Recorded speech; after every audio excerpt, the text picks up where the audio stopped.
पहले एक वैष्णव भजन से शुरू करेंगे। तो पिछली कक्षा में जैसे हमने डिस्कस किया था कि किस तरीके से भगवान हमको बता रहे हैं कि कौन आत्मा जो है या कौन जीव जो है सुखी नहीं रह सकता इस संसार में। डिटेल में भगवान ने बताया क्या क्या उसके लक्षण हैं, किन किन वजह से वो सुखी नहीं रह सकता है, किन किन चीज़ों की वजह से वो परेशान रहता है। और कहीं ना कहीं भगवान ने ये भी बताया कि किस तरीके से दिव्य धाम में इंसान जा सकता है, भगवान के धाम में क्या होता है। तो हम एक भजन ले रहे हैं। ये भजन बोल दो कि एक एक परिपक्व स्टेज पर इसको लिया जाता है। मतलब ये भजन जो है क्योंकि एक वैष्णव भजन है जिसमें भगवान के धाम के बारे में बातें करी गई। तो आज लेकिन हम लोग इसकी चर्चा जरूर कर सकते हैं थोड़ा सा। तो मैं उसका एक हिंदी अर्थ आपको बता कि बंगाली भजन है, तो मैं आपको पहले हिंदी अर्थ पढ़ के फिर उसको मैं गा के और शुरू करते हैं आज की कक्षा। ओके, तो इसका नाम है, मतलब इसको जनरली जाना जाता है राधा कृष्ण प्राण मोर जुगल किशोर। ठीक है, इससे ये नरोत्तम दास ठाकुर जी ने लिखा है जो भगवान के बहुत परम भक्त हुए। तो उन्होंने भजन लिखा है और उसका हिंदी अर्थ कुछ इस तरीके से है। जुगल किशोर राधा और कृष्ण ही मेरे प्राण हैं, जीवन या मरण में उनके सिवा मेरी अन्य कोई गति नहीं।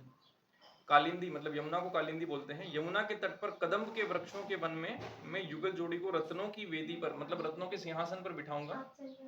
मैं उनके श्याम तथा गोर अंगों पर चंदन का लेप करूंगा और उनका मुख चंद्र निहारते हुए चामर डुलाऊंगा। चामर मतलब जैसे हवा करते हैं ना भगवान के। तो वो ये बोल रहे हैं कि सेवा कैसे दिव्य धाम में, भगवान के धाम में किस तरीके से हम लोग जब यहाँ से मुक्त हो जाएंगे, इस जगत से जब हम लोग छूट जाएंगे, और अगर हम में से जो भाग्यशाली जीव जब भगवान के धाम में जाएंगे तो किस तरीके से वहां पे बिहेव करेंगे, हम लोग को कैसे सेवा करनी होती है। तो उनमें से एक सेवा के बारे में वर्णन कर रहे हैं वो कि कैसा होता है। ठीक है, तो मालती पुष्पों की माला गूंथकर दोनों के गले में डालूंगा और कर्पूर से सुगंधित तांबुल, तांबुल मतलब जो सुपारी होती है, उनके मुख कमल में अर्पण करूंगा। ललिता और विशाखा के नेतृत्व में सभी सखियों की आज्ञा से मैं राधा कृष्ण के चरणार विंद की सेवा करूंगा। आज्ञा लेके सेवा करूंगा भगवान की, राधा और कृष्ण की। श्री कृष्ण चैतन्य प्रभु के दासों का अनुदास या नरोत्तम दास दिव्य जोड़ी की सेवा की अभिलाषा करता है। Okay, so will just start singing now. Okay, Radha Krishna प्राण मोह जुगल किशोर,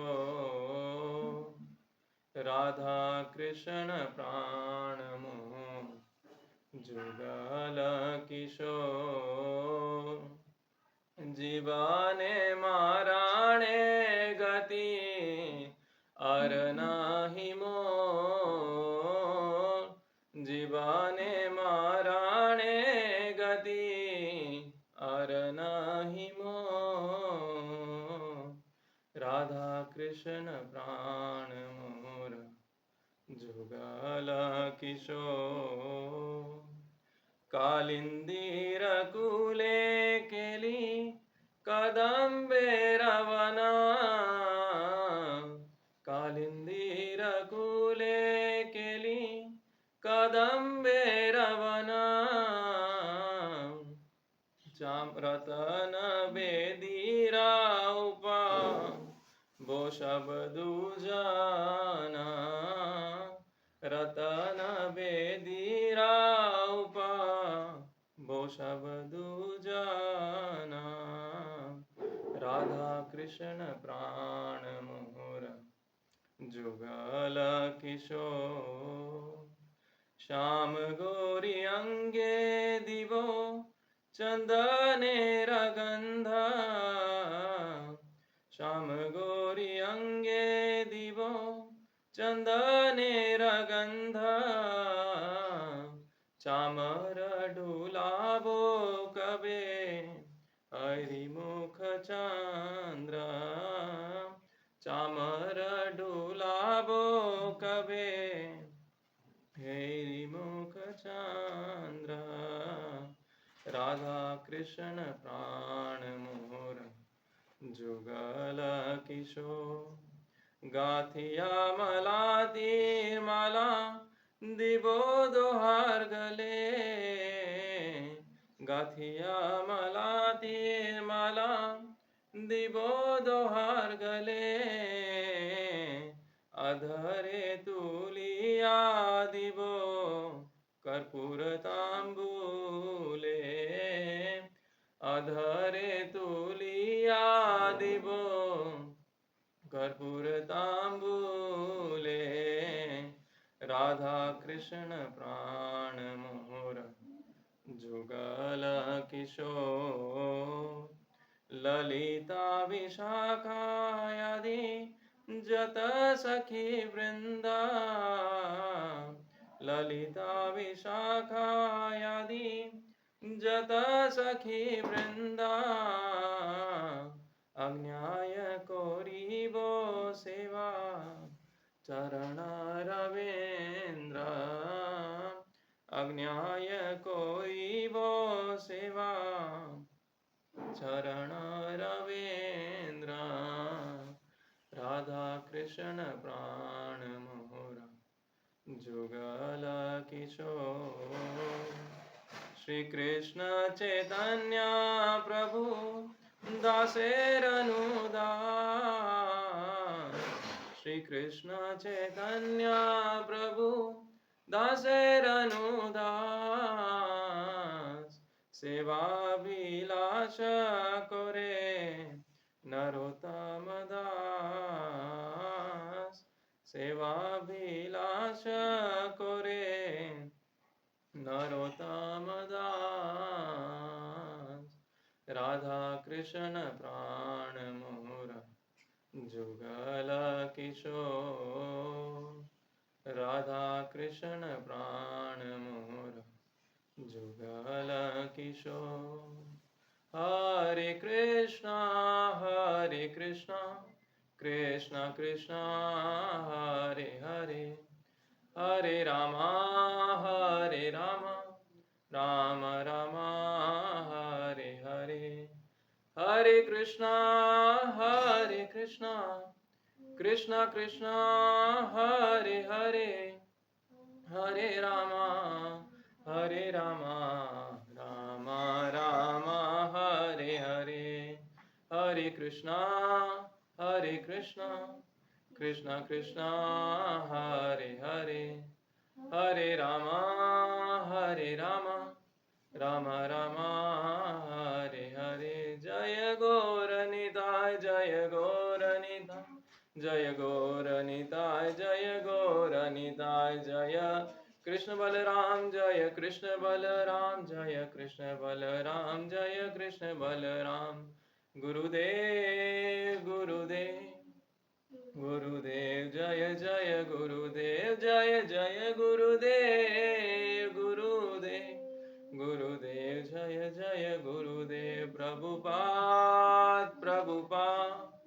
प्रभुपाद जय जय प्रभुपाद जय जय प्रभुपाद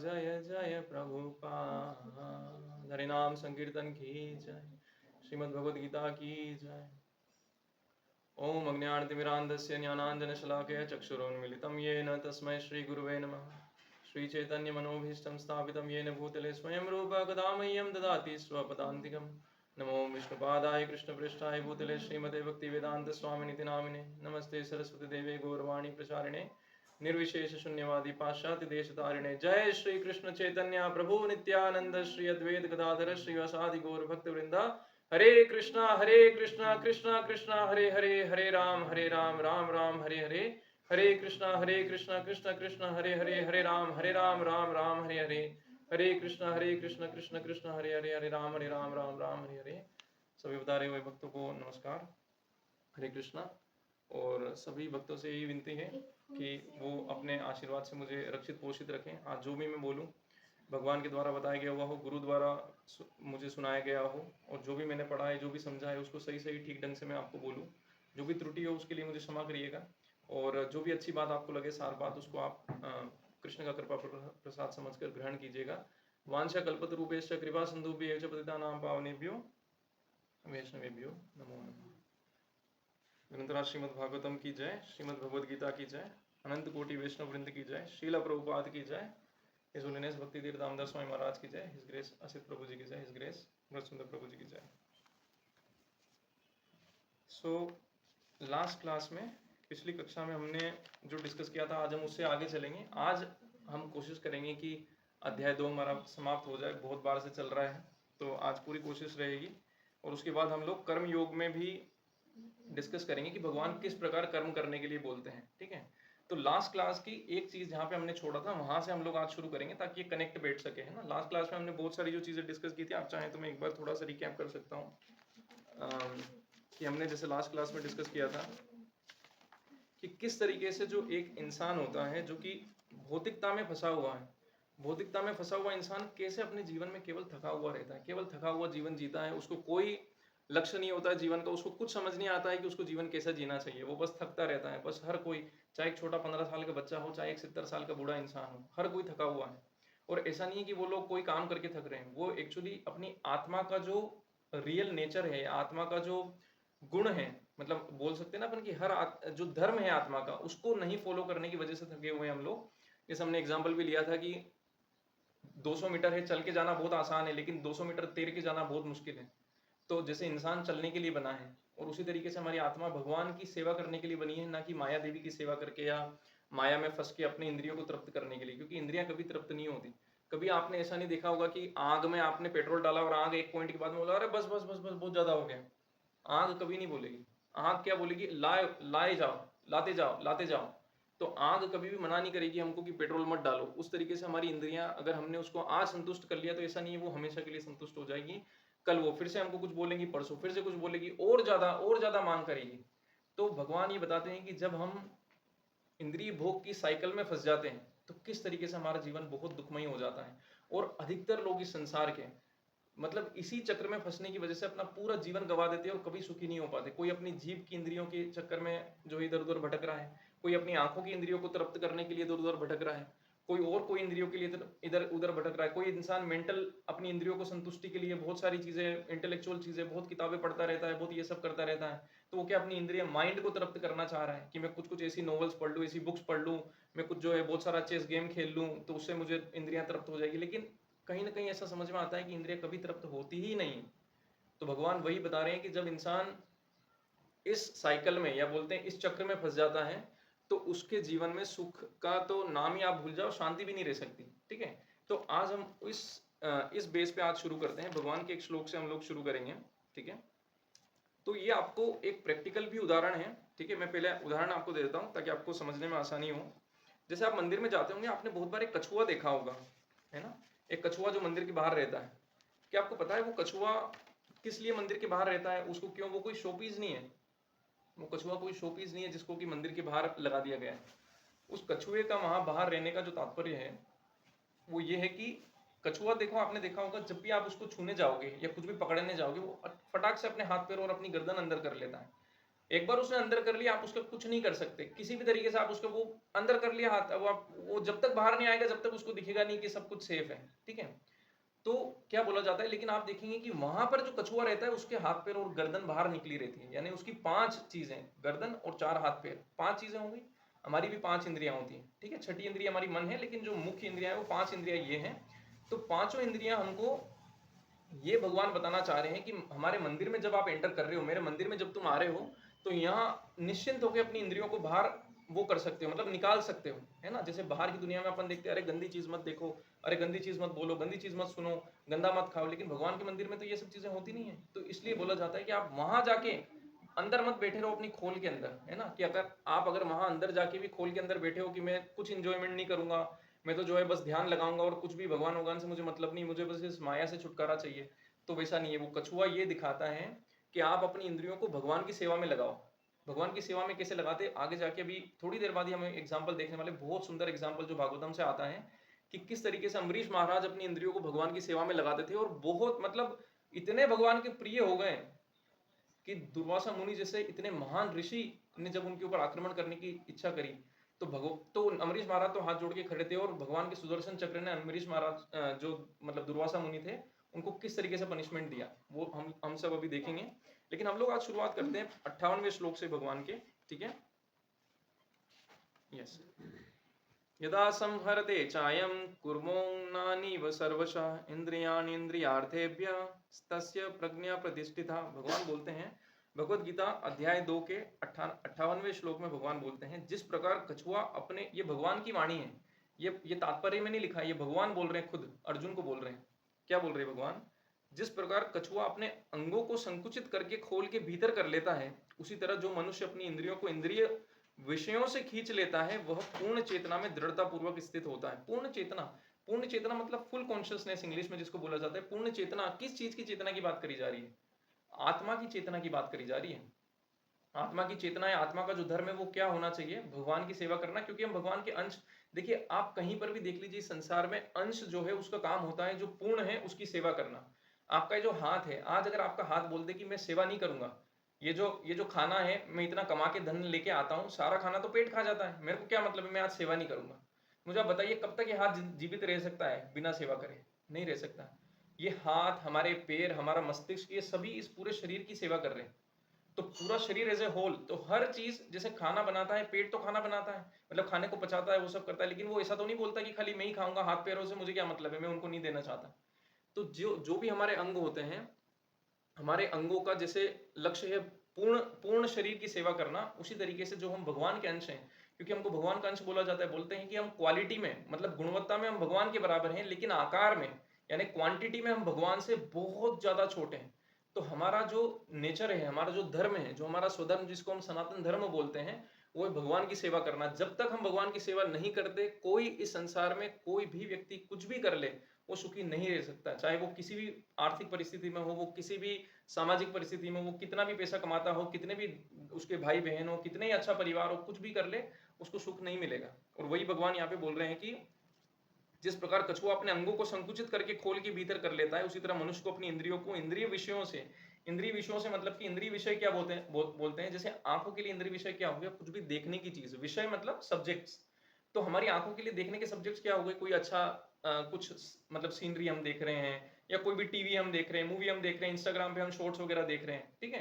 तो भगवान क्या बोल रहे हैं कि इंद्रियों को वहां से तो बचाना है जो बेकार की चीजें हैं, और उनको उनमें लगाना है जो भगवान से रिलेटेड चीजें हैं। या अगर हम अभी उतना कंट्रोल नहीं कर सकते, तो कम से कम सात्विक चीजों को देखना है, जो तामसिक जो चीजें हैं। जैसे हम लोग बहुत सी बार बहुत वायलेंट न्यूज वगैरह सुनते हैं, देखो उसके बाद हमारा माइंड उद्विग्न हो जाता है, ऐसे मतलब एजिटेटेड हो जाता है हमारा माइंड। तो हमारा माइंड क्यों हुआ? क्योंकि हमने उसको देखा ना, तो कॉन्शियसनेस, हमारी चेतना खराब हो गई उस समय में। लेकिन हम यही चीज कभी ये कभी वो, कभी ये कभी वो, कभी हम किसी का देख रहे हैं, किसी की खुशी देख रहे हैं, हमको ईर्ष्या हो गई, अब हमको 2-3 दिन तक वही चीज दिमाग में चलती रहेगी, तो हमारी चेतना गंदी करते रहते हैं हम बार बार। जब चेतना इतनी गंदी रहती है, तो भगवान में हम कैसे लगाएंगे? कृष्ण भावना अमृत, इसका मतलब क्या होता है कि आपकी भावना यानी कि आपकी जो चेतना है, वो भगवान की उसमें रहे, कि भगवान की जो भावना में रहे, कि हमेशा हमें कहीं ना कहीं से भगवान ही याद आते रहे, किसी न किसी चीज से भगवान का दर्शन होता रहे हमारे मन में, किसी न किसी चीज से हमको भगवान की याद रहे। और वो आज हम लोग साइंटिफिकली भी देखने वाले हैं चीजें, कि किस तरीके से आप देखोगे कि यार भगवान तो इतना प्रेम करते हैं भक्तों से, और इतनी आसानी से अवेलेबल है। नॉर्मल दुनिया के लिए जहां भगवान को जानना इम्पॉसिबल चीज है, कोई नहीं जान सकता। भगवान भगवत गीता में बोलते हैं, भक्तिया माम अभिजानाति, केवल एक भक्त मुझे जान सकता है। आपका कितना इंटेलेक्ट हो, आपका आईक्यू चाहे आइंस्टाइन की भी पार हो, लेकिन फिर भी भगवान को जानना आपके लिए इम्पॉसिबल हो सकता है, अगर आप लोग भक्त बनने की इच्छा नहीं रखते। जब तक हम लोग भक्त बनने की इच्छा नहीं रखेंगे, कोई भी हमारी इंटेलिजेंस, हमारा ऐश्वर्य, हमारा धन धान्य, कोई हमको मदद नहीं कर सकता, है ना, जब तक हमारे अंदर वो इच्छा नहीं रहेगी। और इसीलिए हम लोग देखते हैं कि बहुत से बड़े बड़े लोग साधु बने फिर रहे हैं, लेकिन वो लोग भगवत गीता का ज्ञान खुद ही नहीं समझ रहे, वो खुद ही भक्ति नहीं कर रहे, वो खुद ही भगवान का नाम जप नहीं कर रहे, और पूरी दुनिया को भी अंधकार में धकेल रहे हैं। जो भगवान बोल ही नहीं रहे, जो भगवान भगवत गीता में बोल रहे हैं, उससे बिल्कुल विपरीत हटके उनके भाषण है, उनसे बिल्कुल विपरीत हटके उनकी शिक्षाएं हैं। तो उससे क्या होता है? इंसान का पतन होता है, उनका खुद का तो पतन होता है, जो उनको सुन रहे हैं उन सबकी भी बुद्धि भ्रष्ट होती है। तो अब हम आगे देखेंगे कि इसमें प्रभुपाद जी क्या बोलते हैं। किसी योगी, भक्त या आत्मसिद्ध व्यक्ति की कसौटी यह है कि वह अपनी योजना के अनुसार इंद्रियों को वश में कर सके, किंतु अधिकांश व्यक्ति अपनी इंद्रियों के दास बने रहते हैं। इंद्रियां ही हमको नचा रही है, ठीक है, और इंद्रियों के ही कहने पर चलते हैं, ठीक है। इंद्रियों की तुलना विषैले सर्पों से की गई है, वे अत्यंत स्वतंत्रता पूर्वक तथा बिना किसी नियंत्रण के कर्म करना चाहती हैं। हमको जब भी कोई मना करे, अरे इतने देर से फोन क्यों चला रहे हो, रखो फोन, तो हमको गुस्सा आता है। क्यों गुस्सा आता है? क्योंकि हमारी इंद्रियां चाहती है हम बस लगे रहें, हम 3-3 4-4 घंटे इंस्टाग्राम चलाते रहे, हम कुछ अच्छा खा रहे हैं, जैसे वो अच्छा खाना खत्म खत्म होने लगता है, तो हमें लगता है अरे यार एक और ऑर्डर कर लेता, एक और चोकोलावा केक आ जाता, एक और कुछ आ जाता। हमारा मन क्या करता है, हमको वो इंद्रियां कभी भी हमने बोला ना, जैसे पेट्रोल डालोगे तो वो कभी आंख बोलेगी नहीं कि बस बस बस बहुत ज्यादा हो गया अब मत डालो। वो क्या बोलेगी? आने दो और आने दो और आने दो, और जितना पेट्रोल डालोगे उतनी बड़ी आग हो जाएगी। तो हमारी इंद्रियां भी उसी तरीके से होती हैं, ठीक है। अब बात ये आती है कि विषैले सर्प की बात कही प्रभुपाद जी ने, कि क्या है, इससे क्या मतलब है। देखो आपने देखा होगा कि जो सपेरे लोग रहते हैं, बड़े बड़े सांप गले में डाल के घूमते रहते हैं। मुझे आप बताइए कि ये लोग क्यों नहीं डर रहे हैं? ये लोग क्यों नहीं डर रहे? इतने बड़े बड़े सांप इनके गले में हैं, इनको डर नहीं लग रहा है कि वो मार देंगे इनको? कौन बता सकता है किस वजह से आराम से घूम पाते हैं? ये ऐसे सांप गले में डाल के बिना कोई चिंता के किस वजह से घूम?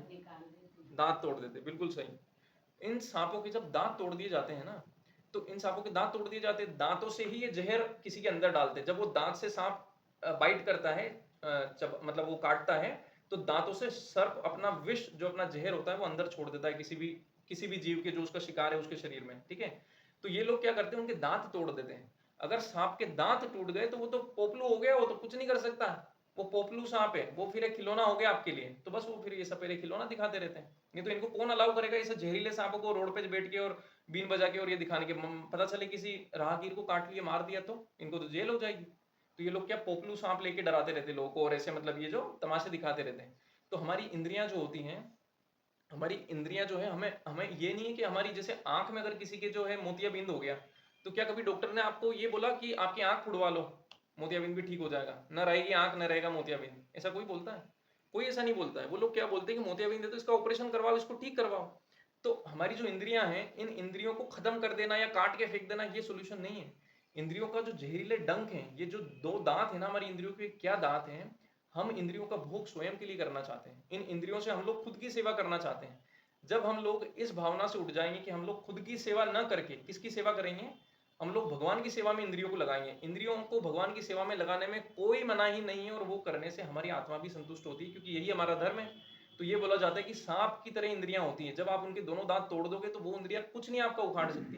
कि मतलब वो सांप का जहर है, वो रहे उसके अंदर, क्या फर्क पड़ता है, दांत तो है ही नहीं उसके।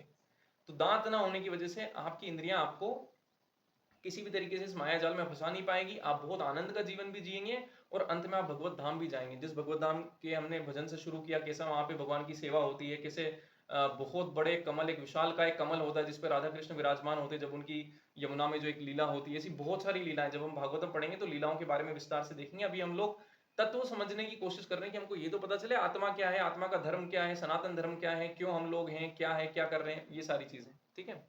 तो आगे फिर प्रभुपाद जी लिखते हैं तात्पर्य में कि जब तक कोई इन करो या न करो का पालन नहीं कर पाता और इंद्रिय भोग पर संयम नहीं बरतता, तब तक उसका कृष्ण भावना अमृत में स्थिर हो पाना असंभव है। यानी कि जब तक हम लोग ये जो है ना, जो शास्त्रों में हमारे क्या बोला जाता है, ये खाओ ये मत खाओ, ये करो ये मत करो, इस तरीके से नियम कायदे बताए जाते हैं।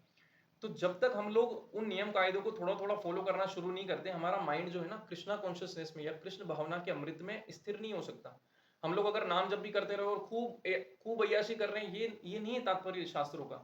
शास्त्रों का तात्पर्य है कि आप अपने आप को कंट्रोल भी करो, भगवान का नाम जप भी करो, तो ऑटोमेटिकली दोनों मिलके आपको पोषण देंगे। अगर आपके कटोरे में आप अमृत तो इकट्ठा कर रहे हो, मान लो बारिश का पानी तो इकट्ठा कर रहे हो, लेकिन उसमें नीचे छेद कर दिया आपने, तो सारा निकलता जा रहा है, फिर मतलब क्या हुआ? उस छेद को भी बंद करो और अमृत भी इकट्ठा करो। तो ये दोनों चीजें, भगवान की कृपा भी प्राप्त करो और उस कृपा को रिसने भी मत दो नीचे से उन छेदों को। ये जो इंद्रियां जो है, हमारे छेद हैं जिनकी वजह से हमारे अच्छे कर्म समाप्त हो जाते हैं, जो पुण्य कर्म होते हैं सब चले जाते हैं। क्यों? क्योंकि हम लोग पाप करने लगते हैं, पाप में सब पुण्य ये हमारे जो समाप्त होने लगते हैं, ठीक है।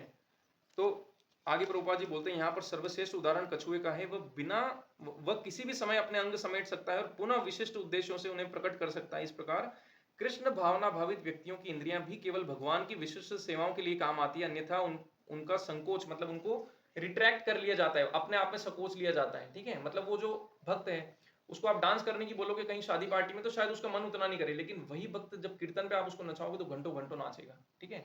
एक भक्त जो होता है, उसकी मैं आपको एक बात बताता हूँ, ये आपको बहुत सुन के भी विचित्र लगेगी, कि आज अगर आप मान लो सुबह सुबह उठे, ठीक है, 7 बजे आप उठे या जो भी टाइम पे आप उठे, आपने सुबह उठ के 4 घंटे लगातार किसी से बात करी, 4 घंटे बात करी, आपके पास में पूरे दिन की ऊर्जा नहीं रह जाएगी बोलने की कुछ भी। मतलब ऐसा शरीर थक जाएगा आपका, आप बोलोगे भाई थक गया हूं आज तो मैं दिन भर के लिए, अब तो काम वाम भी नहीं होगा, इतना बोला यार उसने, इतना बात करता है, इतना बात करता है, थका दिया मुझे, राइट। और आपको पता है कि भक्तों का जो नियम होता है, जो 16 माला का जप करते हैं भगवान के भक्त, 16 माला का जप करने वाला भक्त मिनिमम 2 घंटे लगातार हरे कृष्ण कृष्ण कृष्ण हरे हरे, हरे राम राम राम हरे हरे, हरे कृष्ण कृष्ण कृष्ण हरे हरे, हरे राम राम हरे हरे, 2 घंटे लगातार बोलता है। 2 घंटे लगातार बोलने का मतलब है कि 4 घंटे किसी से बात करना, क्योंकि सामने वाला भी तो बोलेगा ना, तो लगभग 4 घंटे बात करने के बराबर है 2 घंटे का जप। और 2 घंटे का जप करके भक्त 2 घंटे सुबह अपने जॉब में जाके 8 घंटे काम भी करता है, उसके बाद भी आके थकता नहीं। ऐसा नहीं कि उसके बाद में आके बस सो जाएगा, उसके बाद भी कुछ बुक्स पढ़ेगा, भगवान की किताबें पढ़ेगा, भगवान की कुछ लेक्चर सुनेगा, वो सब। इतनी शक्ति आ कहाँ से रही है? ये शक्ति एक नॉर्मल आदमी तो थोड़े से में थक जाता है, इतनी शक्ति भक्तों के पास कहाँ से आ रही है? ये हम आगे देखेंगे भक्तों के पास ये शक्ति कहाँ से आती है। इंद्रियों का जो हमने बताया ना, कछुए की तरह इंद्रियों का उपयोग जो करता है, उसके पास भगवान ये शक्ति देते हैं। और कैसे देते हैं वो भी हम अभी देखने वाले हैं। आपको पता है, हम लोग जब कभी जॉब जाते हैं, हमने लास्ट टाइम भी शायद इसका डिस्कशन किया होगा कि हम लोग जब जॉब जाते हैं या कहीं पे वर्क करने जाते हैं, तो हम लोग ट्रैफिक में 1-1.5 घंटे की ट्रैफिक से इतना दिमाग खराब हो जाता है, पागल हो जाते हैं हम लोग कि यार ट्रैफिक ने पूरा थका दिया, जॉब में काम करने का मन नहीं कर रहा है। तो लेकिन वहीं पे जो भक्त होते हैं, वो लोग ट्रैफिक सिग्नल्स पे ही खड़े रहते 12 घंटे भगवत गीता का मतलब बांटने के लिए। वो लोग भयंकर भीड़ भाड़ वाली जगहों में जाके भगवत गीता बांटते हैं, भगवान का ज्ञान बांटते हैं। वो लोग बड़ी बड़ी सिटियों में रह के, सिटीज में रह के क्या करते हैं, वो लोग भगवत गीता का प्रचार करते हैं, भगवान के भागवतम की, श्रीमद् भागवतम की कथाएं करते हैं। क्या उनको मन नहीं है वृंदावन में रहने का? अरे उनको भी मन है, वो तो समाज के कल्याण के लिए बाहर सिटीज में घूम रहे हैं। वो तो समाज के कल्याण के लिए चाहते हैं कि हम अगर वहां जाके बैठ जाएंगे तो फिर वहां कौन जाएगा, दिल्ली मुंबई सारी जगहों पे कौन घूमेगा? तो भक्त सब जगह घूम घूम के पूरी दुनिया में, इंडिया तो छोड़ो, दुनिया में जहाँ की वेजिटेरियन खाना मिलना इतना मुश्किल है, उन जगहों पे जाके प्रचार कर रहे हैं। आपने भी देखा होगा पाकिस्तान में बहुत बड़ी जगन्नाथ रथ यात्रा निकली, हजारों हजारों भक्त आए वहां पे, हजारों भक्त पाकिस्तान के अंदर जगन्नाथ रथ यात्रा निकली। आप सोचिए कितना जान को खतरा है। हम लोग भारत में जब निकालते हैं तो संकोच करते हैं कि यार कोई क्या सोचेगा, क्या बोलेगा। उन्होंने पाकिस्तान में डर नहीं किया, पाकिस्तान में डरे नहीं। जगन्नाथ जी की रथ यात्रा भी कराची में निकली, इतनी बड़ी रथ यात्रा, हजारों लोग आए वहां पे, हजारों लोग, और भक्तों ने वहां बिल्कुल धूमधाम से जगन्नाथ जी की रथ यात्रा निकाली। तो आप बोलिए कि भक्त जो है उसमें कहां से आती है इतनी शक्ति, कहां से आती है इतना, मतलब इतना अभयता कहां से आती है, इतना डर वर कहां चला गया उसका, कि वो कुछ नहीं चिंता कर रहा है अपने शरीर की, लोग क्या सोचेंगे, मेरे पैसे कहां से आएंगे, क्या होगा, सब कुछ। सब कुछ कैसे, उसकी कॉन्शियसनेस, उसकी जो चेतना है वो ऐसी कैसे हो गई कि भगवान ने उसको बिल्कुल, भगवान जो है ना अपनी चेतना, जो हमने बोला कृष्ण भावना अमृत, भगवान अमृत डाल देते हैं हमारी चेतना में, फिर वो संसार से थकती नहीं है, फिर वो भगवान की सेवा में इतनी लीन हो जाती है कि उसको फर्क नहीं पड़ता मेरी जॉब 8 घंटे थकाने वाली है, नहीं है। उसको पता है कि ये जॉब से मुझे जो पैसे आएंगे, उस पैसे से मैं जो अन्न खाऊंगा, अपने परिवार को पालूंगा। हम लोग तो भक्ति कर रहे हैं, हम लोग तो कुछ अच्छा ही काम कर रहे हैं। हम अगर कुछ पैसा भी बचाते हैं तो हम लोग भगवत धाम जाके और मतलब उसके लिए खर्च करते हैं, कहीं भक्तों की सेवा करते हैं। तो इस तरीके से उस भक्ति की जो कॉन्शियसनेस रहती है दिन भर दिन भर, और ये अवस्था ऐसा नहीं कि आज एक दिन में हमारी अवस्था ऐसे पहुंच जाएगी, लेकिन आने वाले समय में आप देखेंगे 1 2 3 साल में अपने आप चेतना इतनी विकसित हो जाएगी कि जो आज हम बोल रहे हैं, जो हम सुन रहे हैं, ये एक्चुअली में रियलिटी बनने लगेगा हमारी लाइफ की। जब हर चीज में हमें लगेगा कि भगवान ही है, हर चीज में भगवान ही जुड़े हुए हैं, तो कहीं कोई डर नहीं, कहीं कोई चिंता नहीं, जो हो रहा है ठीक है, भगवान की मर्जी है, सब हो जाएगा, ठीक हो जाएगा, कोई चिंता नहीं है। ठीक है, तो इस तरीके से भक्त रहते हैं। तो हम अब आगे देखते हैं कि तो हम लोग 59 श्लोक देखते हैं। ठीक है, 59 श्लोक में भगवान क्या बोलते हैं। भगवान 59 श्लोक में मैं डायरेक्ट ट्रांसलेशन पढ़ रहा हूँ। देहधारी जीव इंद्रिय भोग से भले ही निवृत्त हो जाए, पर उसमें इंद्रिय भोग की इच्छा बनी रहती है, लेकिन उत्तम रस के अनुभव होने से ऐसे कार्यों को बंद करने पर वह भक्ति में स्थिर हो जाता है।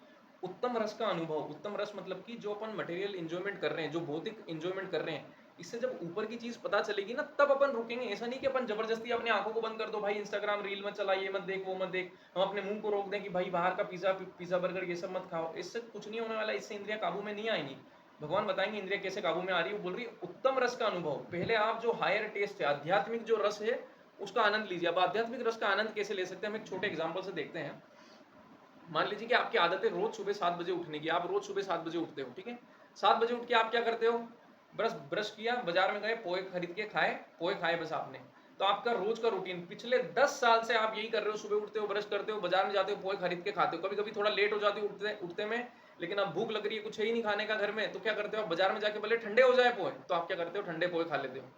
ठीक है, आपको, और दुर्भाग्य की बात क्या है कि बहुत सारे लोग आपको बोलते थे कि भाई जल्दी उठा कर थोड़ा फ्रेश खाना खाया कर, तेरे को थोड़ा टाइम, सुबह सुबह उठेगा ज्यादा टाइम रहेगा, तेरे को इतनी जल्दी नहीं रहेगी दिन में ऑफिस जाने की, और ये सब तू 5 बजे उठेगा, तुझे बहुत सारा टाइम मिलेगा, तो अपने लिए कुछ जो होता है ना, बनाना शेक होता है कि आप जो है केले का शेक बना लो दूध में मिला के, और बढ़िया सा टेस्टी शेक बना लो, वो आप पी सकते हो सुबह सुबह उठ के, है ना, या आप फल काट के खा सकते हो, ये सब कर सकते हो। लोग कभी इंटरेस्ट नहीं दिखाया कि हाँ हाँ हाँ, कभी इंटरेस्ट नहीं दिखाया। एक दिन इस इंसान ने गलती से क्या कर लिया, कोई जबरदस्ती जोर दे रहा था, बार बार बोल रहा था, इसने कहा चलो ठीक है यार उठ जाता हूँ, आज उठ जाता हूँ, एक बार ही बोल रहा है ना, इतनी बार बोल रहा है, एक बार उठ जाता हूँ। जैसा उस इंसान ने सिखाया ऐसा ही इसने किया। सुबह उठते ही इसने क्या किया, केले काटे, उनका बढ़िया दूध में बढ़िया सा शेक बनाया और उस शेक को बढ़िया उसमें शक्कर वक्कर डाल के बढ़िया एकदम टेस्टी बना के और पिया उसने, ठीक है। 5 बजे उठ के पिया उसने, ठीक है। उसके बाद उस इंसान ने क्या किया, बढ़िया से फ्रूट्स सुधारे, फ्रूट्स को काटा, फ्रूट्स को उसने फिर बहुत टेस्टी मतलब उसमें जो है सब कुछ डाल के और बहुत अच्छे से उसने फ्रूट्स भी खाए, ठीक है। अब मुझे बताइए कि इसका पूरा भर पेट, इसका मतलब पेट भर चुका है इस इंसान का, संतुष्ट है वो एकदम, एकदम पेट भर गया। अब मुझे बताइए क्या ये 7 बजे पोहे खाने जाएगा? बोलेगा अरे क्या खाए पोहे, मैंने तो खा लिया, आज तो मेरा हो गया बढ़िया।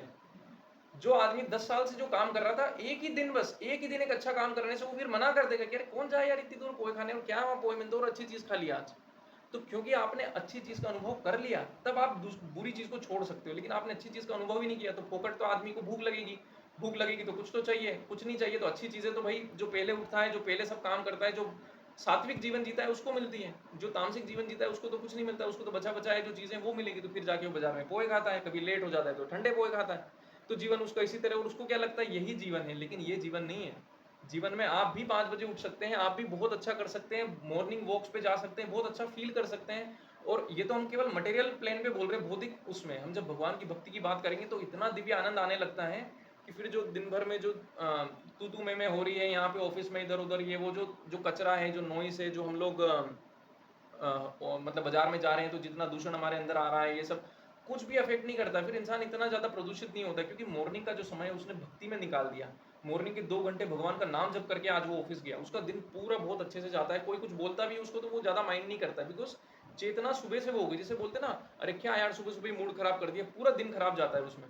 लेकिन भगवान का जो भक्त है उसने चेतना सुबह सुबह ही अपनी सुधार ली भक्ति करके, पूरा दिन उसका बहुत अच्छा जाता है। तो मतलब भौतिक संसार में भी इंसान खुश रह सकता है। ऐसा नहीं कि खाली आध्यात्मिक एंजॉयमेंट जब तक नहीं आएंगे तब तक आप कुछ नहीं खुश रहोगे। अरे आप जब भक्ति का पालन करोगे, जो इनके नियम कायदे थोड़े थोड़े भी फॉलो करने शुरू करोगे, आप देखोगे आपका तो भौतिक जीवन सुखमय होने लग गया, आपकी हेल्थ अच्छी होने लग गई। बहुत सारी चीजें हैं जो मतलब ये जो है, जितनी भी आपकी जो ऐसी चीजें हैं वो सारी आपका जीवन में अच्छी होने लगेगी। जो आपका जो जैसे स्वास्थ्य इनका खराब होता है, बहुत लेट तक सोते रहते हैं, कुछ भी उल्टा सीधा खाते हैं, इन लोगों का स्वास्थ्य खराब होता है। लेकिन भक्तों को तो ये सब अलाउड ही नहीं है। उनको तो बोलते हैं सुबह जल्दी उठो, अच्छा खाना खाओ, सात्विक भोजन करो, बासी खाना मत खाओ, ये सारी चीजें सिखाते। तो ऑटोमेटिकली भक्त का जीवन भी खुशी रहता है और सारी चीजें उसके साथ अच्छी चलती है, ठीक है। तो इसलिए अपन को क्या करना होता है कि इंद्रिय भोग कब रुकेगा, जब हम लोग इंद्रिय भोग कब रुकेगा, जब हम लोग कुछ अच्छा करने का ट्राई करेंगे और अच्छा करके देखेंगे एक बार, ठीक है। नहीं तो दुर्भाग्य की तरह हमारे भी यही रह जाएगा कि कितने ही लोग हमको बता के जा रहे हैं पर हम लोग सुन ही नहीं रहे। हम लोग तो बस अपना जो रूटीन 10 साल से बन रहा है उसी को फॉलो करना चाहते हैं, बट उससे नहीं काम चलेगा, हम बहुत कुछ मिस कर रहे हैं अपने जीवन में, ठीक है। फिर उसके बाद में हम लोग अब देखते हैं ये जो हमने बोला था अम्बरीश महाराज का जो एग्जाम्पल था वो हम देखेंगे अब लोग। ये देखिए इसमें प्रभुपाद जी जो 59वां श्लोक जो हमने पढ़ा था कि जब तक उच्च रस का अनुभव नहीं होता इंसान इनको छोड़ नहीं सकता, छोटे मोटे चीजों को। तो प्रभुपाद जी तात्पर्य की आखिरी लाइन में क्या बोलते हैं, ऐसे प्रतिबंध तभी तक ठीक हैं जब तक कृष्ण भावनामृत में रुचि जागृत नहीं हो जाती, और जब वास्तव में रुचि जग जाती है तो मनुष्य स्वतः ही ऐसी वस्तुओं के प्रति अरुचि उत्पन्न हो जाती है। मतलब मैंने ऐसे ऐसे भक्त देखे हैं जो भक्त के पहले सिगरेट पिया करते थे, ठीक है। मतलब वो जब भक्ति में नहीं आए थे सिगरेट पीते थे, उन्होंने भगवत गीता सिगरेट पीते पीते पढ़ी है। लेकिन जब उनकी भगवत गीता कंप्लीट हुई तो उनकी सिगरेट भी छूट गई, उनकी चाय कॉफी तक छूट गई, उनका लहसुन प्याज छूट गया। क्यों छूट गया? क्योंकि उनको पता चला कि यार कोई हायर चीज है इस जीवन में, जीवन का लक्ष्य कुछ और भी बड़ा है। कितने ही ऐसे भक्त हैं जो मीट खाया करते थे, पहले मांसाहारी परिवारों से आए, बहुत ज्यादा मीट खाते थे, बहुत कुछ करते थे। लेकिन जब उनको पता चला, दिव्य रस का अनुभव हुआ, तो उनके बाद उन्होंने लगा ये तो क्या जीवन जी रहा था मैं, कैसा जीवन जी रहा था, भगवान कुछ सिखा रहे हैं मैं वो सीख नहीं रहा हूँ और एकदम दुखमय जीवन जी रहा हूँ। मेरे जीवन में कुछ है ही नहीं आनंद, मैं जिसको आनंद समझ रहा हूँ वो तो टाइम पास की चीजें हैं, मेरे को ही जला रही है, मेरी इंद्रियां मुझे आंख पे डाल रही है बार बार बार बार। इंद्रियों का भोग करने के लिए पैसा भी लगता है, स्वास्थ्य भी लगता है, समय भी लगता है। और जब आपका पैसा खर्च होने लगेगा इन चीजों में तो आपको और बड़ी जॉब करनी पड़ेगी, और बड़ी जॉब करने के लिए और ज्यादा मेहनत करनी पड़ेगी, और ज्यादा मेहनत करने के लिए और ज्यादा समय देना पड़ेगा। आपके पास पैसा ही पैसा आता रहेगा, लेकिन वो सारा पैसा इंद्रिय भोग में जाता रहेगा, शांति आपके पास रहेगी नहीं, परिवार को समय देने के लिए है ही नहीं। वो आदमी करेगा क्या उसका जीवन में, उसके रिश्ते खराब हो जाते हैं, परिवार उसका जो है उससे दुखी रहने लगता है। क्या इंसान है यार, खाली पैसे की बातें करता है, खाली पैसे कमाने का इसको मतलब है और कुछ मतलब नहीं है। तो क्यों होता है, जब जब आप भक्ति में नहीं समझोगे और ये कोशिश नहीं कर मतलब करेंगे हम लोग कि जब तक भगवान क्या सिखाना चाह रहे हैं, तो फिर तो हम ये जीवन गलत तरीके से ही जिएंगे, और जब वो जिएंगे तो फिर कैसे हम खुश रह सकते हैं। हमारी आत्मा का जो धर्म है उसको जब हम जानेंगे तो ऑटोमेटिकली जीवन अच्छी लाइन पे आना शुरू हो जाएगा। अब हम देखते हैं कि 61वें श्लोक में, ठीक है, अम्बरीश महाराज की कथा आती है। ये तानि सर्वाणि संयम्य युक्त आसीत मत्परः वशे हि यसेन्द्रियाणि तस्य प्रज्ञा प्रतिष्ठिता। तो भगवान क्या बोल रहे हैं कि जो इंद्रियों को पूर्णतया वश में रखते हुए इंद्रिय संयमन करता है और अपनी चेतना को मुझ में स्थिर कर देता है, वह मनुष्य स्थिर बुद्धि कहलाता है। इंद्रियों को संयम तो कर लिया, तो हमने चलो पुरानी क्लास में ही पढ़ लिया कि इंद्रियों को संयम कर लिया, और स्थिर बुद्धि उसको भगवान बोलते हैं स्टेबल माइंड वाला, स्टेबल इंटेलिजेंस वाला, कि स्थिर बुद्धि है वो मतलब ऐसे बार बार ऐसे नहीं विपरीत हो जाएगा कि अरे कुछ मुश्किल आ गई तो छोड़ो भगवान, या कुछ वो आ गया तो छोड़ो भगवान, कुछ अच्छी चीज हो गई तो छोड़ो भगवान, हमें कोई मतलब नहीं, ऐसा नहीं करेगा वो। हमेशा क्या सोचेगा, वो हमेशा ये सोचेगा कि मैं किस तरीके से ज्यादा भगवान से कनेक्टेड रह सकूं ताकि मेरा जीवन अच्छा चले, और मैं अंत में जब ये शरीर पूरा करके जाऊं तो भगवत धाम ही जाऊं, इधर नहीं रह जाऊं, वापस से मुझे ये जो योनियां नहीं मिल जाए, इधर उधर जन्म लेना ना पड़ जाए। तो इसके इसमें तात्पर्य में प्रभुपाद जी बहुत अच्छा कुछ बोलते हैं। प्रभुपाद जी बोलते हैं जब तक कोई कृष्ण भावना भावित नहीं होता तब तक इंद्रियों को वश में करना संभव नहीं। जैसा कि पहले कहा जा चुका है, दुर्वासा मुनि का झगड़ा महाराज अम्बरीश से हुआ क्योंकि वे गर्भवश महाराज अम्बरीश पर क्रुद्ध हो गए, जिससे अपनी इंद्रियों को रोक नहीं पाए। ठीक है, तो श्रीमद् भागवतम में आता है। अब महाराज अम्बरीश को भगवान ने कितनी कृपा दी, उसको सुनने से पहले ये जानना जरूरी कि महाराज अम्बरीश करते क्या थे। भगवान के कृपा पात्र बनने के लिए महाराज अम्बरीश ने ऐसा क्या किया, कौन थे महाराज अम्बरीश। ये भागवतम की एक, श्रीमद् भागवतम की, भागवत जी की एक बहुत ही महत्वपूर्ण कथा है महाराज अम्बरीश की, जिससे हमको समझ में आता है कि सार बात क्या है, भागवत जी में सार बात क्या है, भगवान क्या बताना चाह रहे। तो महाराज अम्बरीश के जीवन के बारे में लिखते हैं कि श्रीमद् भागवतम में ये आता है पहले स्कंद में, पहले स्कंद के चौथे अध्याय के 17वें से 20वें श्लोक में लिखा हुआ है कि वो किस तरीके से काम करते थे महाराज अम्बरीश। फिर हम देखेंगे कि भगवान ने कैसे उनको प्रेम किया जब उन्होंने ये सब चीजें करी, तो उसका रिजल्ट क्या दिया भगवान ने। ठीक है, राजा अम्बरीश ने अपना मन भगवान के चरणों में, चरणार बिंदु पर स्थित कर दिया। मन को कहाँ लगा दिया, भगवान के चरणों में। अपनी वाणी भगवान के धाम की चर्चा करने में लगा दी। वो बहुत बड़े राजा थे, बहुत बड़े राजा थे, मतलब हम इमेजिन भी नहीं कर सकते इतने बड़े राजा थे महाराज अम्बरीश। लेकिन उन्होंने क्या किया, भगवान के धाम की चर्चा करते थे। मुंह से क्या करते थे, भगवान के धाम की चर्चा। कानों से क्या करते थे, कानों को भगवान की लीलाओं को सुनने में, भगवान की लीलाएं सुनते थे। श्रीमद् भागवतम ब्राह्मणों को बुलाते थे, उनसे भागवत जी का पाठ करवाते थे और सुनते थे। अपने हाथों को भगवान का मंदिर साफ करने में, खुद के हाथ से भगवान का मंदिर साफ करते थे। कौन, महाराज अम्बरीश। उनके वहां तो नौकर थे, क्या जरूरत है खुद से करने की, नहीं, खुद करते थे। ठीक है, अपनी आंखों को भगवान का स्वरूप देखने में, अपनी आंखों से क्या देखते थे, भगवान के विग्रह देखते थे। ठीक है, क्या देख सकते हैं हम लोग, या तो इंस्टाग्राम चलाएंगे ये देखेंगे, इससे बढ़िया मंदिर में जाके भगवान के विग्रह को निहारे, जो रोज कपड़े बदलते हैं, इतना सुंदर उनका श्रृंगार किया जाता है, तो वो करना भी भक्ति है। ठीक है, उसके आगे क्या करते थे, अपने शरीर को भक्त के शरीर का स्पर्श करने में, मतलब भक्तों से गले मिलना, भक्तों के धोख देना, दंडवत करना, इसमें महाराज अम्बरीश कर रहे हैं ये। अपनी नाक को भगवान के चरणार बिंदु पर भेंट किए हुए फूलों की गंध सूंघने में। ये भागवत जी के श्लोक का अर्थ बता रहा हूं मैं आपको, कि जो भगवान के चरणों में जो फूल अर्पण किए जाते हैं उनको सूंघने में, उससे हमारी इंद्रियां तृप्त होती है। जब हम भगवान के पैर में जो फूल चढ़ाए जाते हैं उनको जब हम सूंघते हैं तो उससे हमारा शुद्धिकरण होता है। ये भी एक भक्ति है, ये, इसको भी भक्ति बोला जाता है। खाली नाम जब भी भक्ति नहीं है, ये चीजें भी भक्ति के अंग में आता है। ठीक है, अपनी जीभ को उन्हें अर्पित तुलसी दलों का आस्वादन करने में, भगवान को जो तुलसी चढ़ाई जाती है उसको स्वाद लेने में। अपने पांवों को जहां जहां भगवान के मंदिर हैं उन स्थानों की यात्रा करने में, पांव से वो यात्रा करते थे मंदिरों की। अपने सिर को भगवान को नमस्कार करने में तथा अपनी इच्छाओं को, भगवान की इच्छाओं को पूरा करने में लगा दिया। भगवान की इच्छा क्या होती है, भगवान की इच्छा होती है कि ज्यादा से ज्यादा जीव मेरे पास वापस आए। भगवान की यही परम इच्छा है, भगवान चाहते हैं कि हर जीव को मैं बुला लूं वापस। तो भक्त की हमेशा ये इच्छा रहती है कि एक तो मैं खुद, ठीक है, पहले तो खुद का उपकार करूं और बाद में भगवत धाम भी जाऊं। ठीक है, तो वो खुद भी करता है और साथ में जब वो दूसरे लोग देखता है जिनको की इच्छा हो सकती है भगवान के बारे में सुनने की, उनको भी सुनाता है, उनको भी बताता है। तो ये भक्त के लक्षण होते हैं। तो महाराज अम्बरीश भी इन सब चीजों में लगे हुए थे। ठीक है, और इन गुणों के कारण इच्छाओं को पूरा करने में लगा दिया, और इन गुणों के कारण वे भगवान के मत पर भक्त बनने के योग्य हो गए। मतलब भगवान के उच्चतम भक्त बन गए महाराज अम्बरीश। सारी एक्टिविटीज हमने देख ली, अब देखते हैं भगवान कैसे रेसिप्रोकेट करते हैं। अगर हम बोल रहे हैं कि ये सब चीजें करो, ये सब चीजें करो, तो क्या होगा, ये करने से क्या होगा, क्या खाली हम आनंद में रहेंगे या कुछ हमारी मुश्किलें भी सोल्व होंगी या कुछ होगा। तो अब हम बात करते हैं महाराज अम्बरीश और दुर्वासा मुनि की कहानी, जो कि मतलब इसको बहुत ऐसे प्रमाण की तरह भी दिया जाता है कि भगवान किस तरीके से अपने भक्त की रक्षा करते हैं। ठीक है, जब आप ये प्रमाण सुनेंगे तो आपको लगेगा कि यार भगवान का भक्त बनने में कितनी सेफ्टी है। ठीक है, तो पहले तो हम जानते हैं कि दुर्वासा मुनि क्या है। तो दुर्वासा मुनि क्या है, बहुत बड़े योगी हैं, बहुत बड़े योगी हैं। उनकी पावर इतनी है कि वो ब्रह्मलोक, शिवलोक, वैकुंठ लोक तक जा सकते हैं। इतनी तक उनमें शक्ति है, योगी है वो बहुत बड़े, ठीक है। अब दुर्वासा मुनि क्या करते हैं, अपने शिष्यों के साथ में एकादशी के दूसरे दिन, कल थी एकादशी, शयनी एकादशी कल थी, ठीक है। कल भगवान मतलब योग निद्रा में चले जाते हैं और सभी देवता भी सो जाते हैं। तो कल शयनी एकादशी थी, आज क्या है, द्वादशी, ठीक है। तो द्वादशी के दिन हमको व्रत खोलना होता है, ठीक है। द्वादशी के दिन जब आप व्रत खोलते हो तो उसका एक समय होता है जिसको बोलते हैं पारण समय। पारण समय ये होता है कि शास्त्रों के अनुसार भगवान बोलते हैं कि इसी समय में व्रत खोलना है आपको। जैसे आज का समय था 5:45 से 10 बजे तक, इस बीच में आपको व्रत खोलना है। ऐसा नहीं कि इसके बाद खोल रहे हैं, इससे पहले खोल रहे हैं। व्रत की पूर्णता में आपको भगवान के सारे नियम फॉलो करने होते हैं। तो आपने इस समय व्रत खोलना। तो अमरीश महाराज भी एकादशी का फास्ट किया था, एकादशी का व्रत किया था, 11 का व्रत किया था एक दिन पहले, और अगले दिन व्रत खोलने के लिए 12 को व्रत खोलने का इंतजार कर रहे थे। उसी समय दुर्वासा मुनि आ पहुंचते हैं। और कब पहुंचते हैं वो वहां पे, मतलब व्रत खोलने का जो समय है वो जब खत्म होने वाला रहता है उस समय पहुंचते हैं वहां पे थोड़ी देर पहले। अब वो बोलते हैं कि महाराज अमरीश से कि हम आपके यहाँ पे भोजन करने के लिए आए हैं, और खूब सारे शिष्य लेके आ जाते हैं। बोलते ठीक है, भोजन करने के लिए आप की समय बहुत कम बच गया है, मतलब मुनि जी आप जाइए फटाफट, ये जो पास की नदी है इसमें स्नान करके आ जाइए। जैसे आप स्नान करके आ जाएंगे हम आपको वो कर देंगे। क्योंकि महाराज अमरीश जो है जब तक कभी भक्तों को नहीं खिलाते थे वो खुद नहीं व्रत तोड़ते थे। इसमें नियम भी होता है ना एकादशी में बहुत बार, कि आप जो है किन्हीं ब्राह्मणों को दान दो, या ब्राह्मण नहीं मिल रहे तो गायों को कुछ खिला के और फिर आप अपना कुछ भी ग्रहण करें, ठीक है।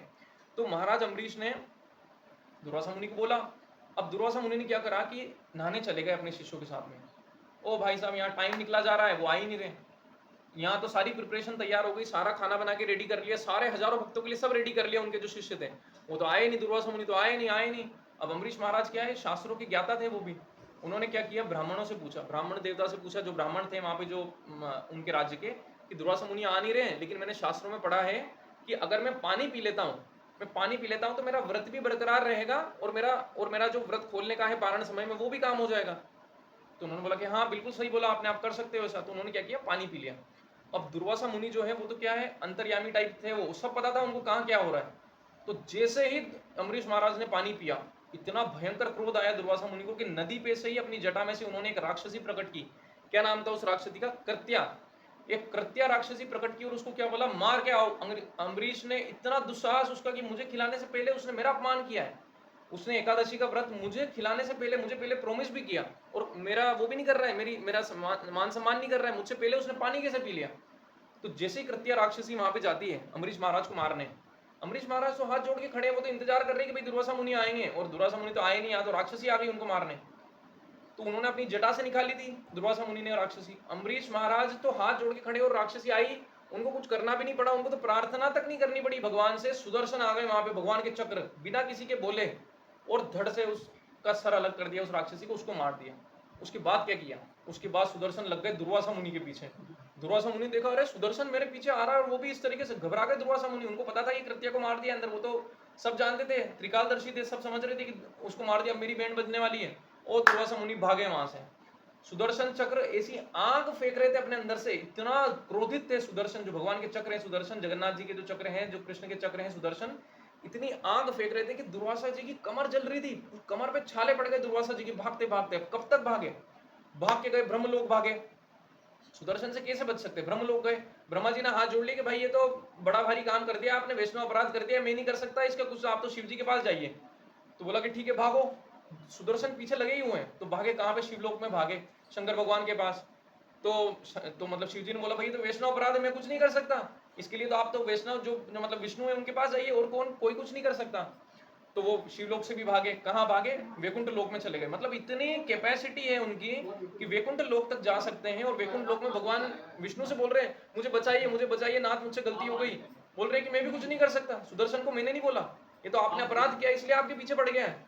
कि भाई आज अगर मैं सुदर्शन को रोक दूंगा तो कल को भक्तों को क्या लगेगा कि भक्तों की तो रक्षा ही नहीं होगी फिर तो आज तो अब कुछ भी हो तो आपको केवल एक ही इंसान बचा सकता है कि जिसका आपने अपराध किया है, आप उसके चरणों में क्षमा मांगिए जाके। दुर्वासा मुनि तुरंत वैकुंठ लोक से अंतर ध्यान होकर यहाँ पे आते हैं इनके पास में, अमरीश महाराज के पास में, और दंडवत देते डायरेक्ट।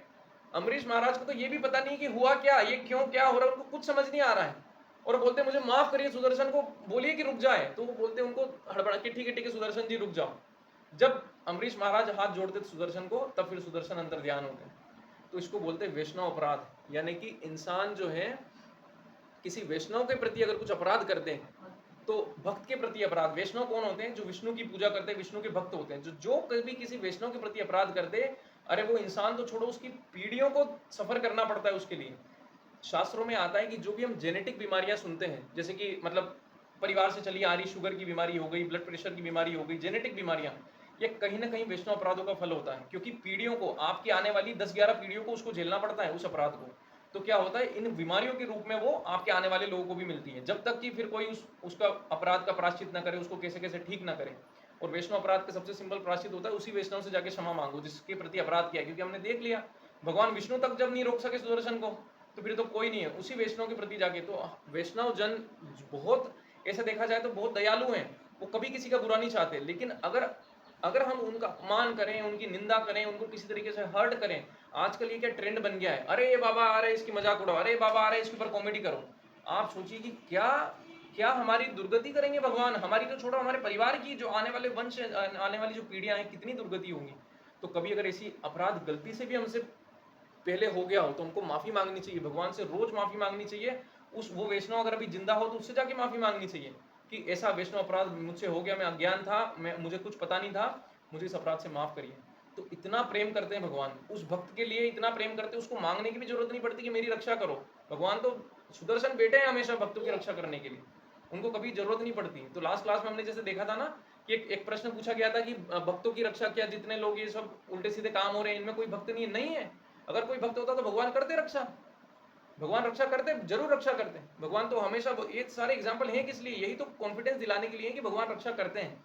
जो थोड़ा बहुत जो हमको दर्द झेलने को मिलता है वो भगवान क्यों देते हैं? वो इसलिए देते हैं कि अगर हमको 100% कुछ दर्द आने वाला था उसको खाली 5% करके कटवाते हैं वो, सिंपल जैसे डिस्काउंट में। और वो भी किस लिए? कि हमारी शुद्धिकरण हो, हम लोग इस माया जाल में ना फंसे वापस से। क्योंकि अगर जिस इंसान को खाली आनंद आनंद आनंद आनंद मिल रहा है ना, वो भगवान की तरफ नहीं देखेगा। तो थोड़ा बहुत दुख आना जरूरी है जीवन में और आते रहना चाहिए, तभी जाके हम लोग ये समझेंगे कि हाँ भाई जीवन में और भी कुछ लक्ष्य है। ये जो जन्म मृत्यु जरा व्याधि, यानी जन्म लेना, मृत्यु होना, बुढ़ापा और बीमारियां, इसको कोई नहीं मना कर सकता, हर के जीवन में आने वाली है ये। लेकिन इन्हीं चीजों से हमको फिर ये भी समझ में आएगा कि ये जीवन का कुछ और लक्ष्य है, अगर यहाँ मैंने नहीं पार किया तो फिर से मैं इसी चक्कर में फंसा रह जाऊंगा। ठीक है, तो इस तरीके से हमें समझ में आता है कि दुर्वासा मुनि जो है, किस तरीके से दुर्वासा मुनि को भगाया गया और कितना उनको पनिशमेंट झेलना पड़ा, यानी कि भक्त से भगवान कितना प्रेम करते हैं। और क्या किया था अम्बरीश महाराज ने, जो हम चर्चा कर रहे हैं, अपनी इंद्रियों को क्या किया था, भगवान की सेवा में लगाया था। नाक से भगवान के फूल सूंघ रहे थे, आंखों से भगवान के विग्रह के दर्शन कर रहे थे, पैर से भगवान के मंदिर जा रहे थे चल के, ठीक है, अपने हाथों से भगवान के मंदिर को साफ कर रहे थे। तो ये सारी क्रियाएं तो अपन भी कर सकते हैं, मंदिर तो अपने घर में भी है, साल में 1-2 बार तो वृंदावन अपन लोग भी जा सकते हैं, कोई और धाम जगन्नाथपुरी जा सकते हैं। जगन्नाथपुरी में आज भी ये प्रथा है कि जो राजा होते हैं वो सोने के झाड़ू से भगवान के रथ के आगे झाड़ू निकालते हैं। तो सोचो आप, राजा झाड़ू निकालते हैं रथ के आगे भगवान के, क्यों? क्योंकि भगवान कोई राजा से नीचे है क्या भगवान? भगवान तो पूरे संसार की, पूरी सृष्टि के अनंत अनंत कोटि राजाओं के ऊपर है। भगवान कौन है? ये सृष्टि क्या है? ब्रह्मा जी जब उनके बराबर नहीं है तो फिर वो भगवान की क्या हम तुलना कर सकते हैं? तो इसलिए उन भगवान की सेवा तो हम भी कर सकते हैं। तो इसलिए हमको ये करते रहना चाहिए, उससे हमको हमारा हृदय शुद्ध होता है। और पिछली क्लास में आपको हो सकता है एक डाउट पिछली क्लास में रह गया हो, हमने जैसे बताया था कि बहुत से योगी जो कि भगवान की भक्ति में तो नहीं जाना चाहते, लेकिन बस इस दुनिया से मोह माया से दूर होना चाहते हैं, तो बाद में उनका पतन हो गया और समाज सेवा में लग जाते हैं। समाज सेवा कोई गलत कार्य नहीं है, ऐसा कभी भी मत सोचना कि हॉस्पिटल खोलना कोई गलत कार्य है, या जो कि कोई गरीबों को खिलाना कोई गलत कार्य है। गलत कार्य नहीं है, लेकिन खाली यही करना अपने आप में, उसको ये बोल सकते हैं कि उससे आपकी जीवन सफल नहीं होगा। उससे आपको हो सकता है स्वर्ग लोक में भेज दिया जाए, ब्रह्म लोक में भेज दिया जाए, क्योंकि इतने पुण्य इकट्ठे हो गए, लेकिन उससे आप भगवत धाम नहीं जा पाओगे। तो ऐसा नहीं है कि इन कार्यों को मना किया जा रहा है, सात्विक सत्व में, या बोल सकते हैं कि सात्विक तरीके से किए गए सारे कार्य अच्छे हैं, लेकिन उनसे हमको भगवान की प्राप्ति हो जाए ये कोई गारंटी नहीं है। भगवान की प्राप्ति भगवत सेवा से ही होती है। जो हमने भी जो डिस्कस किया ना है सारा, ये सारी चीजें करनी जरूरी है। तो हम कभी भी ये डिस्करेज नहीं करते कि कोई ये अच्छे काम मत करो, अरे अच्छे काम तो करने ही चाहिए, उससे हमारा हृदय साफ होता है, लेकिन उनका अंत लक्ष्य क्या है? भगवान की भक्ति करना, हमको भगवान में इंटरेस्ट जगे, हम भगवान के भक्त बने। ठीक है, फिर हम आगे देखते हैं कि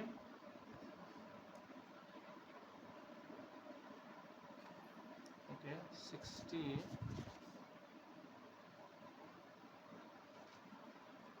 66 वर्ष नंबर 66 हम लोग देखते हैं, श्लोक नंबर 66। ठीक है, श्लोक नंबर 66 में भगवान क्या बोलते हैं? भगवान बोलते हैं, नास्ति बुद्धिर्युक्तस्य न चायुक्तस्य भावना न चाभावयत शांतिर शांतस्य कुतः सुखम। भगवान बोलते हैं जो कृष्ण भावनामृत में परमेश्वर से संबंधित नहीं है उसकी न तो बुद्धि दिव्य होती है और न ही मन स्थिर होता है। जिसके बिना शांति की कोई संभावना नहीं, और शांति के बिना सुख तो कैसे हो ही नहीं सकता।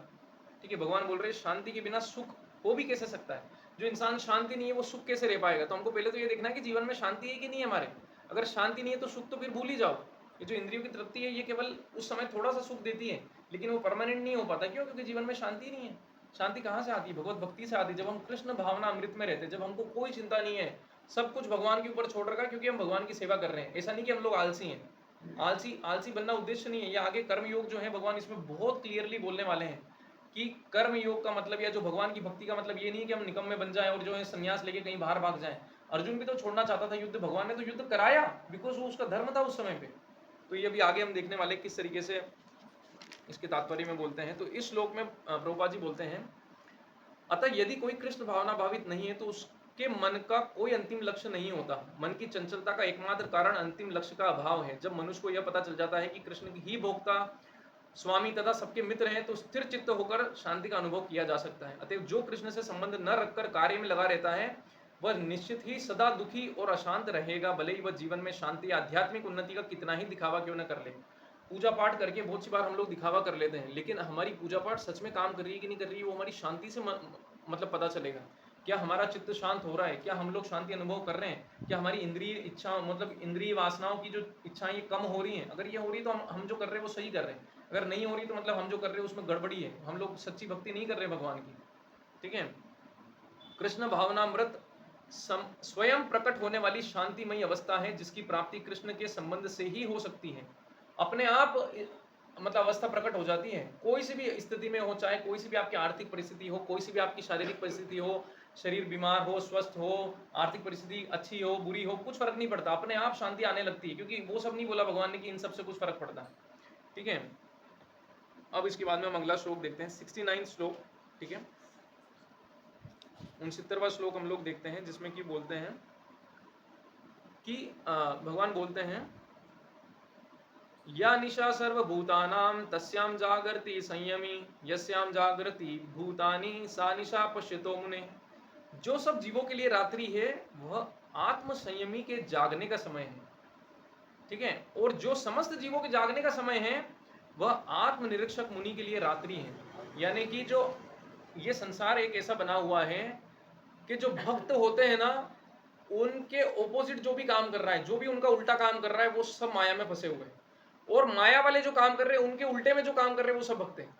ये आप कहीं भी देख लो, ये कहीं भी नियम फेल नहीं हो सकता। भगवान बोल रहे हैं स्वयं कैसे कैसे नियम फेल हो जाएगा। भगवान क्या बोल रहे हैं कि जो सब जीवों के लिए रात्रि है वह आत्म संयमी के जागने का समय है।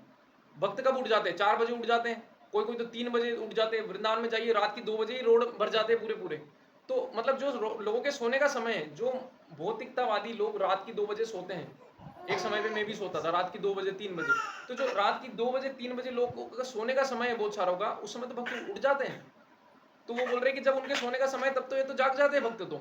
ठीक है, और जब ये लोगों के उठने का समय है तब भक्तों के सोने का समय। उसका मतलब ये है कि जब ये लोग उठते हैं या जिन चीजों में ये लोग अपने आप को मतलब अपने आप को इन्वेस्ट करते हैं, अपना समय ये लोग जहां लगाते हैं, भक्त वहां बिल्कुल देखता भी नहीं है।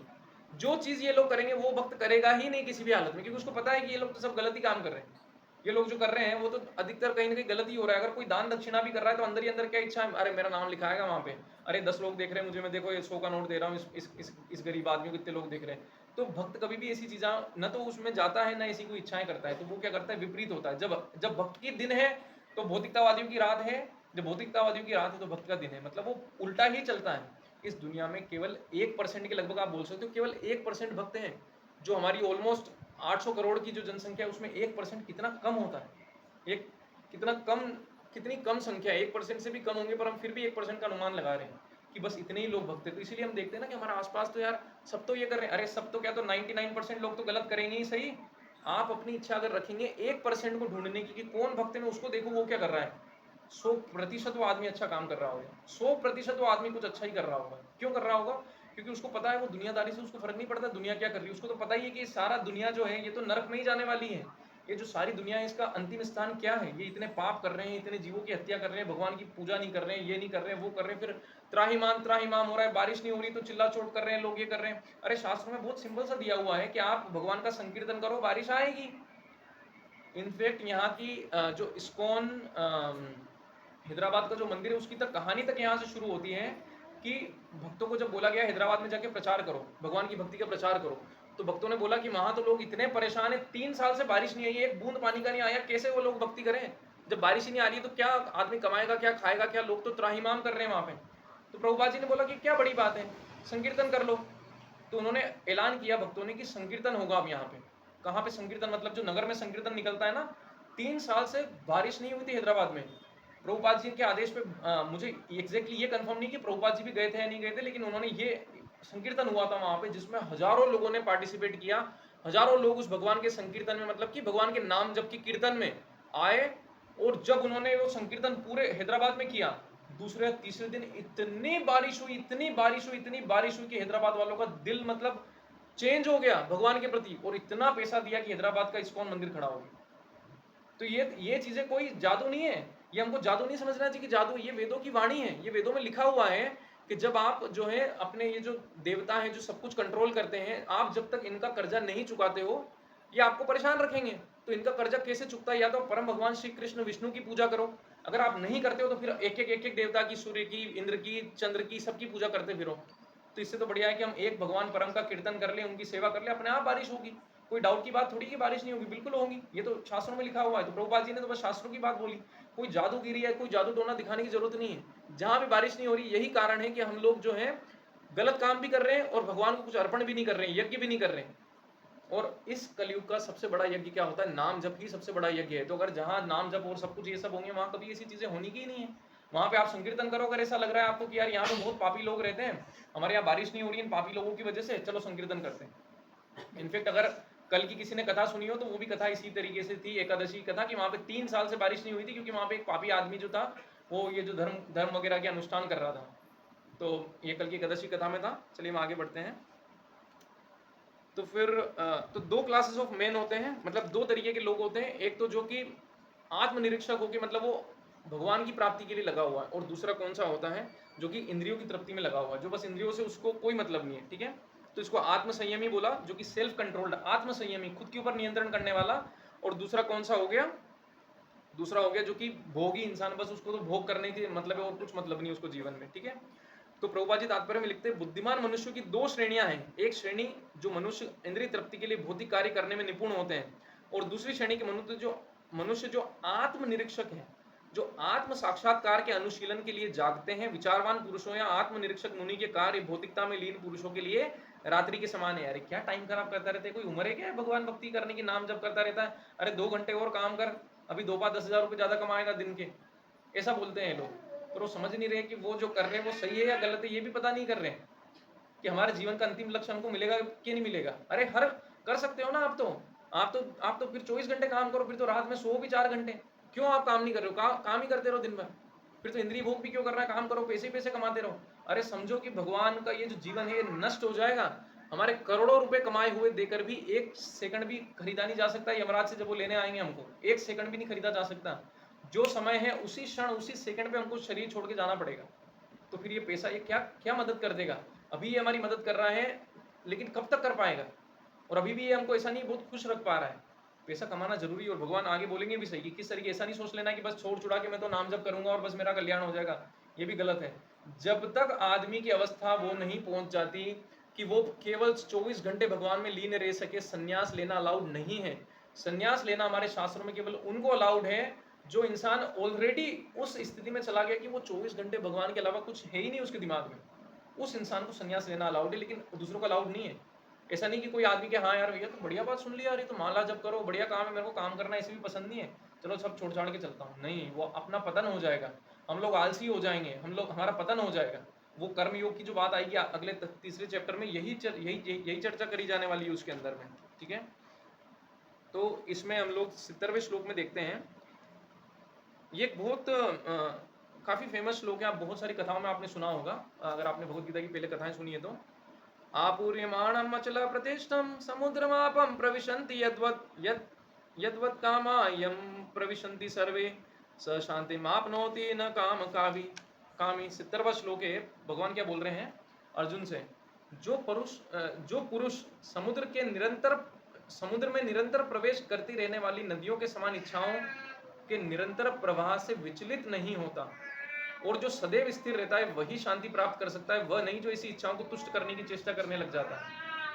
मतलब कि समुद्र जो होता है ना, आपने देखा होगा कि ऐसा नहीं है कि बारिश हुई तो समुद्र जो है 4 किलोमीटर आगे आ गई, उसकी बाउंड्री, अरे अरे अरे बारिश का पानी इतना गया। बारिश के मौसम में कितनी नदियां समुद्र में जाके मिल रही होती हैं, हजारों नदियां मिल रही है समुद्र में, लेकिन ऐसा क्यों नहीं कि समुद्र का जल स्तर बढ़ जाता है। और गर्मी में जब इतना तेज धूप है, जब बारिश भी नहीं हो रही, तो ऐसा क्यों नहीं है कि समुद्र पूरा सूख जाता है। समुद्र क्या रहता है, स्थिर रहता है। मतलब कि सुख और दुख से उसको फर्क नहीं पड़ रहा है। चाहे दुख रूपी सूरज उसको तपा रहा है तो भी समुद्र स्थिर है, चाहे सुख रूपी नदियां आके मिल रही है तो भी समुद्र स्थित है। क्यों स्थिर है? क्योंकि वो इतना विशाल का है, उसने अपनी चेतना को इतना दृढ़ कर लिया है। यानी कि जो भक्त होता है ना, उसको फर्क नहीं पड़ता सुख आ रहा है दुख आ रहा है, दोनों चीजों से बचने की जरूरत है। दोनों ही चीजें बस हमारी भावनाओं को गलत ना कर सके, भगवान से हटा ना सके। कोई भी सुख जो हमारे मन को भगवान से हटा दे, उससे बड़ा दुर्भाग्य कुछ नहीं हो सकता। और कोई भी दुख जो हमारे मन को भगवान से हटा दे, उससे बड़ा दुर्भाग्य कुछ नहीं हो सकता। और जो दुख भगवान में हमारे मन को लगा दे, उससे बड़ा सौभाग्य कुछ नहीं हो सकता। ये शास्त्रों में बार बार कहा जाता है कि जो दुख आपको भगवान के प्रति बार बार याद कराए, वो तो बहुत अच्छा है आपके लिए, उससे तो आपका जीवन का कल्याण होगा। ये शरीर का कपड़ा कितने दिन चलेगा, एक दिन तो इसको चला जाना है थोड़े टाइम के बाद में। लेकिन अगर हम समझ लें सही तरीके से, तो हमारा परम कल्याण हो सकता है। ठीक है। तो इसमें प्रभुपाद जी आगे लिखते हैं तात्पर्य में, यद्यपि विशाल सागर में सदैव जल रहता है, किंतु वर्षा ऋतु में विशेषतः अधिकाधिक जल से भरता जाता है। तो भी सागर अपने उसी स्तर पर स्थित रहता है, न तो वो विशुद्ध होता है, न ही तट की सीमा का उल्लंघन करता है। जब तक मनुष्य शरीर है, तब तक इंद्रिय तृप्ति के लिए शरीर की मांगे बनी रहेंगी, किंतु भक्त अपनी पूर्णता के कारण ऐसी इच्छाओं से विचलित नहीं होता। कृष्ण भावना भावित व्यक्ति को किसी वस्तु की आवश्यकता नहीं होती, क्योंकि भगवान उसकी सारी आवश्यकताएं पूरी करते हैं। जब आप कृष्णा कॉन्शियसनेस हम लोग जब हो जाएंगे, जब हम लोग कृष्ण भावना भावित हो जाएंगे, जो भी हमारी आवश्यकता है भगवान हमारी पूरी करेंगे। जो भी हमको चाहिए सब हमको मिलेगा। हमारी वांछाओं की पूर्ति करें, ये भगवान ने प्रॉमिस नहीं किया है कि जो है आपका मन पड़े तो मैं हर चीज ही करने लगूंगा आपके लिए, आपका बिल्कुल दास बन जाऊंगा। ऐसा नहीं है। भगवान भक्त के दास तो बन जाते हैं, लेकिन भगवान उनकी आवश्यकताओं की पूरी करते हैं। क्योंकि अगर वो भक्त को हर चीज जो उसके मन में आ रही है, जो उसके मन में कुछ भी उठ रहा है, वो देने लग गए, तो उसका पतन भी हो सकता है। वो इसी चीज मांग रहा हो जो उसके लिए अच्छी नहीं। तो आवश्यकताएं भगवान सारी पूरी करते हैं, हमको चिंता नहीं करनी पड़ती। हमारा काम भी बढ़िया चलाते हैं, सब कुछ अच्छा करते हैं। और कभी खराब भी चला रहे हैं तो कुछ उनके पीछे योजना है उसकी, जिसकी वजह से वो ऐसा कर रहे हैं। थोड़े समय बाद समय ठीक कर देंगे सारी परिस्थिति। ठीक है। कृष्ण और इच्छाएं, देखिए भक्त बनने के बाद ऐसा नहीं आपके अंदर इच्छा नहीं आएंगी, इच्छाएं तो आपके अंदर आएंगी, लेकिन आपको उनको कंट्रोल करने। ऐसा नहीं कि समुद्र में नदियां नहीं मिल रही, नदियां तो मिल रही है, यानी इच्छाएं तो आ रही है, लेकिन आपको कंट्रोल करना आ गया। आप उन पर इमीडिएटली एक्शन नहीं लेने लग जाते कि अभी मन में आया तो मैं अभी ये कर लेता हूँ, अभी मन में आया तो अभी मैं वो कर लेता हूँ। आप कंट्रोल करना सीख जाते हो। तो कृष्ण भावना भावित व्यक्ति का यही प्रमाण है कि इच्छाओं के होते हुए भी वह कभी इंद्रिय तृप्ति के लिए उन्मुख नहीं होता। इच्छाएं तो होती है, लेकिन इंद्रिय तृप्ति में नहीं पड़ता। ठीक है। किंतु दूसरे लोग जो मुक्ति की सीमा तक इच्छाओं की पूर्ति करना चाहते हैं और फिर भौतिक सफलताओं का क्या कहना, उन्हें कभी शांति नहीं मिल सकती। किंतु कृष्ण भावना भावित पुरुष भक्त सेवा में सुखी रहता है और उसकी कृष्ण भावना भावित पुरुष भगवत सेवा में सुखी रहता है और उसकी इच्छा नहीं होती, उसकी कोई इच्छा नहीं होती। वस्तुतः वह तो तथाकथित भवबंधन से मोक्ष की भी कामना नहीं करता। कृष्ण के भक्तों की कोई भौतिक इच्छा नहीं रहती, इसलिए वह पूर्ण शांत रहते हैं। हमारी जो भौतिक इच्छा है ना, धीरे धीरे सारी, यही तो सारी मुसीबत का जड़ तो ये इच्छाएं हैं। अगर ये इच्छाएं कम हो जाए ना, तो कम पैसों में भी हमारा काम चल जाए। अगर इच्छाएं कम हो जाए तो हर तरीके से हम लोग, एक एक इच्छा हमारी क्या हो सकती है। जिन लोगों की शादी हो गई, उनकी एक इच्छा क्या रहती है कि हमारा जो स्पाउस है, हमारा जो बीवी है, हमारा जो हस्बैंड है, वो लोग जो है हमेशा मेरी तरह काम करें, जो मैं चाहता हूं उस हिसाब से काम करें। पर आप बताइए कि ये भी तो एक दुख का आपका कारण बन रहा है। आप सामने वाले इंसान को कितना चेंज कर सकते हो? वो एक समय लेगा उसका, और हो सकता है पूरी जिंदगी चेंज ना हो। तो क्या आप उसकी वजह से पूरी जिंदगी रोना लिखा है आपकी किस्मत में? नहीं। आपकी किस्मत में तो भगवान की भक्ति लिखी थी, पर आपने मूर्खता पूर्ण करके अपनी इच्छाएं ऐसी कर ली कि ये आदमी ऐसे करे, वो आदमी वैसे करे। अरे एक पॉइंट के बाद में आप किसी को कंट्रोल नहीं कर सकते। जब माँ बाप आजकल 14-15 साल के ऊपर के बच्चों को कुछ नहीं बोल सकते हैं, तो आप कैसे अपने हस्बैंड वाइफ को कंट्रोल कर सकते हैं 100% की वो जो चाहेंगे, आप जो चाहेंगे वही वो करें? ऐसा नहीं हो सकता। जब आप ऐसा सोचोगे तो फिर तो शादियां टूटती रहेंगी, फिर तो डाइवोर्सेस होते ही रहेंगे। तो यही कारण है कि आज की दुनिया में इंसान इच्छाओं की वजह से, उसको लग रहा है कि मेरी इच्छा की पूर्ति कौन अच्छे से करेगा, मैं उससे ही शादी करूं। जो नहीं कर रहा है मैं उससे शादी नहीं करूं, या कर भी ली तो अब तोड़ दूंगा मैं। क्योंकि इच्छाएं हैं, वो इच्छाएं तृप्त नहीं हो रही, और इतनी तगड़ी इच्छाएं हो गई और आदत पड़ गई। बचपन से इतनी जिद की आदत पड़ गई, जो चाहिए हाथों हाथ चाहिए। अरे ये जिद की आदत बहुत खतरनाक होती है, आगे जाके इंसान कुछ नहीं कर सकेगा। जो माँ बाप अपने बच्चों की बिना रोक टोक जिद पूरी करते हैं, क्या वो अच्छा कर रहे हैं? अरे वो अपने बच्चे को गड्ढे में डाल रहे हैं। उनका बच्चा आगे जाके ऐसी ऐसी जिद करने वाला है कि फिर माँ बाप हाथ जोड़ेंगे भगवान के, भगवान ये क्या कर दिया। अरे उन्होंने, भगवान ने कुछ नहीं किया, आपने ही किया, आपने ही अपने बच्चे को बिगाड़ा। अपने बच्चे को टाइट रखना, बचपन में जो सिखाया जाता था, गुरुकुल में जो भेजा जाता था कि वहां पे गुरु के आश्रम में रहते थे, मेहनत मजदूरी करते थे, लकड़ियां काट के लाते थे, ये कोई ऐसे ही नहीं था मूर्खतापूर्ण। आज चलो अपन गुरुकुल नहीं भेज सकते बच्चों को, लेकिन अपन को यहाँ पे कंट्रोल करने की जरूरत है। उनको ऐसा नहीं कि हर इच्छा पूरी कर दी। आपके पास हो चाहे पैसे, आपके पास हो चाहे सामर्थ्य, लेकिन उसकी ये आदत कभी नहीं पड़नी चाहिए कि वो चाहे जो आप उसको उसी समय दिला दो। कह रहा है हम तो पैसे वाले, क्या फर्क पड़ता है, दिला दो, आज ही दिला दो, ले दो। क्या, अरे रो मत बेटा, भी दिला देता हूँ तेरे को। अरे रो मत, चल तेरे को दिखा दे, चल तेरे को नया फोन दिला देता हूँ। छोटे छोटे बच्चों को लोग स्मार्टफोन दिला रहे, 5-5 6-6 साल के बच्चों का अपना फोन है, अपना अपना सब कुछ है। अरे ये सही नहीं है। आप सोचिए बड़ा होके कितना कितना उद्विग्न हो जाएगा। आप उसको कंट्रोल नहीं कर सकते किसी हालत में फिर। और फिर आप रोते फिरोगे, अरे यार जिंदगी बर्बाद कर दी हमारे बच्चे ने, क्या कर लिया, कैसा कदम उठा लिया यार, कभी सोचा ही नहीं था। अरे तो सोचते ना, क्यों नहीं सोचा था, सोचते कभी। आप भगवत गीता की कक्षा सुनते, भागवतम में जाते, कहीं संतों के पास बैठते, कहीं भक्तों के पास बैठते, तो वो तो बता देते हैं कि ये तो सही चीज नहीं है। आपको उनकी इच्छाएं ऐसी पूर्ति नहीं करनी है हमेशा, नहीं तो वो तो इच्छाएं तो बढ़ती जाएंगी, फिर बड़ी बड़ी इच्छाएं करेगा, उल्टी सीधी इच्छाएं करेगा। राइट। फिर हम देखते हैं आगे, 71वां श्लोक है ये। इस वाले जो अध्याय में भगवत गीता के 2nd चैप्टर के इस अध्याय में केवल 72 श्लोक है, उसके 71 श्लोक हम लोग देख रहे हैं, 71वां। इसमें आता है, भगवान क्या बोलते हैं, विहाय कामान्य सर्वान् पुमांश्चरति निस्पृह निर्ममो निरहंकार स शांतिम अधिगच्छति। भगवान बोल रहे हैं, जिस व्यक्ति ने इंद्रिय तृप्ति की समस्त इच्छाओं का परित्याग कर दिया है, जो इच्छाओं से रहित रहता है, और जिसने सारी ममता, ममता मतलब अटैचमेंट, ममता बोलते हैं ना, मोह ममता की, किसी से जुड़ गए अपन, एकदम अटैचमेंट हो गया, जिसने सारी ममता त्याग दी है तथा अहंकार से रहित है, वही वास्तविक शांति को प्राप्त कर सकता है। क्या क्या बोला भगवान ने, जिसने सारी ममता त्याग दी है, अहंकार से रहित है, मतलब खुद का अहंकार नहीं, सेल्फ प्राउड नहीं कि देखो मैं तो इतना ज्ञानी बन गया, इतने पैसे वाले हो गए हम लोग, तो इतना सुंदर मेरा रूप दिया भगवान ने, देखो, ठीक है, वही वास्तविक शांति को प्राप्त कर सकता है। तो ये सारी चीजें हमको छोड़नी होगी, क्या, लस्ट, अटैचमेंट और प्राइड, यानी कि वांछाओं की इच्छा बहुत ज्यादा, जो हमारी इंद्रियां, इनको कंट्रोल करना, अटैचमेंट नहीं रखना, मोह माया नहीं रखनी हर चीज से कि अपना है और ये तो पूरी जिंदगी मेरा रहेगा। एक टाइम के बाद में हर चीज छोड़नी पड़ती है, अपने माँ बाप, अपने भाई बंधु सब छूटने लगते हैं, जैसे स्कूल के, कॉलेज के अपने दोस्त मित्र छूटने लगते हैं, हर चीज छूटती है, हर चीज छूट जाएगी एक दिन अपन से। तो इसलिए मोह ममता ज्यादा नहीं रखनी। और फिर एंड में बोल रहे हैं भगवान की, गर्व नहीं करना, घमंड नहीं करना। इसका भी घमंड हो जाता है लोगों को कि देखो मैं तो सब, मैं तो इतना बड़ा वैरागी हूँ, मेरे को, उसको घमंड से गिर जाता है। फिर क्या हो गया आपको, फिर घमंड से आप गिर गए। तो इसलिए तीनों ही चीजें नहीं होनी चाहिए। इसके तात्पर्य में लिखते हैं, ये आपको बहुत जानने की जरूरत है कि निस्पृह होने का अर्थ है इंद्रिय तृप्ति के लिए कुछ भी न करना। निस्पृह का मतलब होता है कि उसको जैसे डिजायरलेसनेस इंग्लिश में बोला जाता है, डिजायरलेसनेस यानी कि इच्छा नहीं रहे, मतलब कोई इच्छा ही नहीं है इंसान की। उसका मतलब ये नहीं है कि सच में कोई इच्छा नहीं रहे, उसका मतलब है कि भौतिक इच्छा कुछ नहीं रहे। यानी कि कृष्ण भावनामृत में आपकी सारी इच्छाएं रह सकती है, कोई मना नहीं है, खूब इच्छा करो। अरे आत्मा कैसे रुक सकती है?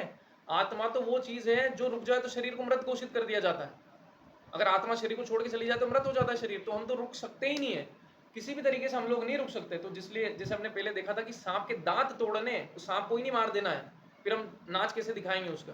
तो सांप के दांत तोड़ने, तो हमारी इंद्रियों के दांत तोड़ने, यानी कि खुद की इच्छा के लिए उनकी पूर्ति रोकनी है। भगवान की इच्छा में लगाने में कोई कमी नहीं है। आपको इच्छा है अपने पैरों को वो करने में, मन को वो करने में, करिए जो करना है भगवान की सेवा में। कहीं ना कहीं भगवान कनेक्टेड रहने चाहिए, कोई चीज में आपको कुछ चिंता करने की जरूरत नहीं। भगवान की सेवा के लिए होगा कार्य तो सब कुछ वो हो जाएगा। अर्जुन ने लाखों लोगों को मारा, महाभारत के युद्ध में लाखों लोगों, हो सकता है करोड़ों को मारा हो, फिर भी उसको कोई पाप नहीं लगा। क्यों? क्योंकि भगवान की इच्छा से युद्ध हुआ, धर्म का युद्ध था। वेदों में लिखा हुआ था कि भाई जिस क्षत्रिय की जिम्मेदारी उसको करना है, और भगवान की भी इच्छा थी युद्ध लड़ना, लड़ा और मारा और कुछ फर्क नहीं पड़ा। ठीक है, तो ये जो भावना है हमारी कब डेवलप होगी? जब हम ये समझेंगे कि निष्प्रह का मतलब क्या होता है। निष्प्रह का मतलब ये नहीं कि हम खाली विषयों को रोक दें, अरे उससे इंद्रियां नहीं रुकेगी। जब इंद्रियों का विषय भोग सामने आएगा हम फटाक से गिर जाएंगे, फिर से गिर जाएंगे। हो सकता है आपने 5 साल तक किसी चीज पे कंट्रोल कर लिया और 5 मिनट में आप गिर जाओ वापस से। इसीलिए तो शास्त्रों में उदाहरण आते हैं बार बार कि जो बड़े बड़े मुनि, बड़े बड़े ये सब, इनके उदाहरण क्यों दिए जाते हैं? यही दिखाने के लिए दिए जाते हैं कि जब वो अपनी इंद्रियों को कंट्रोल नहीं कर सके बाहरी तरीके से, तो आप कैसे कर लोगे?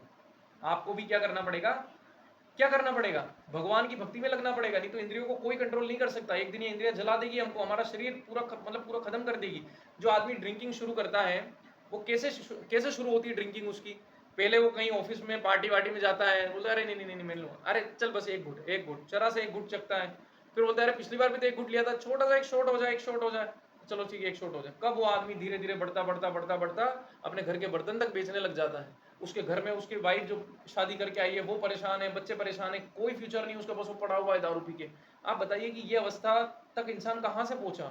इंद्रियों को केवल एक बार छूट देने से। अगर वो उसी समय लगाम लगा देता ना, भाई तुम सब पीते हो पियो, मुझे कोई मतलब नहीं, मैं टच भी नहीं करूंगा, दूर रखो इससे। मैं अगर तुम्हारी कंपनी में जॉब करता हूँ और तुम बोल रहे हो कि तुम्हारे यहाँ कल्चर में फिट होने के लिए जरूरी है, मैं छोड़ता हूँ इसी कंपनी में, अभी छोड़ता हूँ तुम्हारी कंपनी, मुझे नहीं रहने तुम्हारी कंपनी में। मैं चाहे गरीबी में रह लूंगा, मैं चाहे कोई छोटी जॉब कर लूंगा, पर ऐसी जॉब नहीं करूंगा। तो कृष्ण भावना भावित व्यक्ति कभी भी ऐसी जगहों पे काम नहीं करता, या जहां अगर ऐसे लोग हैं भी सही तो उनसे दूर रहता है, एक डिस्टेंस बना के रखता है। क्योंकि आजकल ये सब चीजें तो हर जगह, मांस और मदिरा, आज कोई ऐसी जगह नहीं बच गई होगी भारत में जहां ये दोनों चीजें नहीं है। सब जगह लोग खा रहे हैं, सब जगह लोग पी रहे हैं, सब जगह। हमारे परिवार में कितने लोग कर रहे होंगे हमें पता होगा, आधों के बारे में हमें पता भी नहीं होगा वो कर रहे हैं, लेकिन क्या हो रहा है, सब जगह ये सब चीजें हो रही। तो उससे हमको क्या है, बचना कैसे है? भगवान की भक्ति करके बच सकते हैं। ऐसा नहीं अपने आप पे बहुत नियंत्रण रख लेंगे कि बहुत वो कर लेंगे। भगवान की भक्ति करेंगे तो हमारी गारंटी है, भगवान की भक्ति नहीं करेंगे तो कोई गारंटी नहीं है भाई। ठीक है, जैसे अमरीश महाराज की गारंटी भगवान ने ली, उन्होंने नहीं मांगा तब भी भगवान ने भेज दिया सुदर्शन को उनकी रक्षा करने के लिए। ठीक है, तो इंद्रिय तृप्ति के लिए कुछ भी इच्छा न करना, दूसरे शब्दों में कृष्ण भावना भावित होने की इच्छा वास्तव में इच्छा शून्यता या निष्प्रहता है। अर्जुन आत्मतुष्टि के लिए युद्ध नहीं करना चाहता था, किंतु जब वह पूर्ण रूप से कृष्ण भावना भावित हो गया तो उसने युद्ध किया, क्योंकि कृष्ण चाहते थे कि वह युद्ध करे। उसे अपने लिए युद्ध करने की कोई इच्छा न थी, किंतु वही अर्जुन कृष्ण के लिए अपनी शक्ति भर लड़ा, पूरी जान लगा के लड़ा अर्जुन। ऐसा नहीं कि उसने कुछ मक्कारी करी कि भाई कृष्ण बैठे हुए पीछे तो क्या फर्क पड़ता है, आया थोड़े ढीले डाले तीर मार देता हूं। नहीं, कितना पसीना, अर्जुन की हालत खराब हो रही थी युद्ध लड़ने में। भीष्म पितामह ने तो ऑलमोस्ट मार ही डाला था अर्जुन को। कितना भयंकर युद्ध हुआ था अर्जुन का भीष्म पितामह के साथ में, कर्ण के साथ में, कितना भयंकर युद्ध हुआ था। तो ऐसा थोड़ी कि अर्जुन जो ऐसे ढीला ढाला लड़ रहा था। तो भगवान कभी भी ऐसे भक्तों को स्वीकार नहीं करते जो कि आलसी आलसी रहना चाहते कि अरे अरे हम तो भक्त भक्त हम तो कुछ काम धाम करने। अरे भक्त को तो और मेहनत करते हैं। हमने देखा ना कैसे कैसे वो माता जी 200 लोगों का खाना बना रही है, 500 लोगों का खाना बना रही है। वो जो महाराज हैं 3 परिक्रमा गोवर्धन जी की कर रहे हैं, हर दिन 3 परिक्रमा कर रहे हैं और थक नहीं रहे। 50-60 साल की उनकी उम्र है। तो ये सब शक्ति भगवान देते हैं। इसलिए हम बोलते हैं कि इस तरीके से हम भगवान को समझ सकते हैं। भगवान की भक्ति में आके, भक्तिया माम अभिजानाति, एक पर्सन भक्ति में आकर ही भगवान को जान सकता है। अगर वो भक्ति में आने के लिए रेडी नहीं है तो भगवान कोई ऐसी सस्ती चीज नहीं है कि आप उनको ऐसे जान जाओगे कि मतलब ऐसे ही हमारा मन किया 4 किताबें हमने पढ़ ली और हम भगवान को जान जाएंगे। हमें भगवान के लिए सरेंडर, हमको धीरे धीरे ये सोचना पड़ेगा कि भाई भक्त क्या सिखा रहे हैं, भक्त कहाँ बोल रहे हैं, कौन कहाँ भक्त है, मैं उनके पास जाऊं, उनसे सुनूं, तब समझ में आएगा। तब ये जीवन का स्तर हमारा उठेगा और हमारा जीवन बहुत सुखमय हो जाएगा, हमेशा के लिए सुखमय हो जाएगा। ठीक है, अब हमें एक और कहानी सुनेंगे, उसके बाद में आज हम लोग समाप्त करेंगे। ठीक है, तो ये कहानी है खटवांग महाराज की। आपको लग सकता होगा कि यार मेरी उम्र आज 70 साल है, आपको लग सकता होगा यार मेरी उम्र जो है आज 25 साल है, 50 साल है, 65 साल है। लेकिन मुझे आप बताइए कि हमारी किसी की भी उम्र का कोई भरोसा नहीं है। हमारी किसी की भी उम्र 30 मिनट है, 30 दिन है, 30 साल है, कोई भरोसा थोड़ी है हमारा कुछ भी। ऐसी घटना हुई खटवांग महाराज के साथ में। ठीक है, खटवांग महाराज कौन थे? बहुत बड़े इक्ष्वाकु डायनेस्टी यानी इक्ष्वाकु वंश के बहुत बड़े और बहुत प्रतापी राजा थे। इतने बड़े राजा थे और इतने इतने प्रतापी राजा थे कि उनकी उनकी जो हेल्प है, उनकी मदद लेने देवताओं को आना पड़ा कि अरे ये राक्षस लोग हमको परेशान कर रहे हैं, आप कृपया हमें बचाइए। तो खटवांग महाराज ने जाके स्वर्ग में गए और वहां पे युद्ध लड़ा राक्षसों से। युद्ध हो गया, हरा दिया।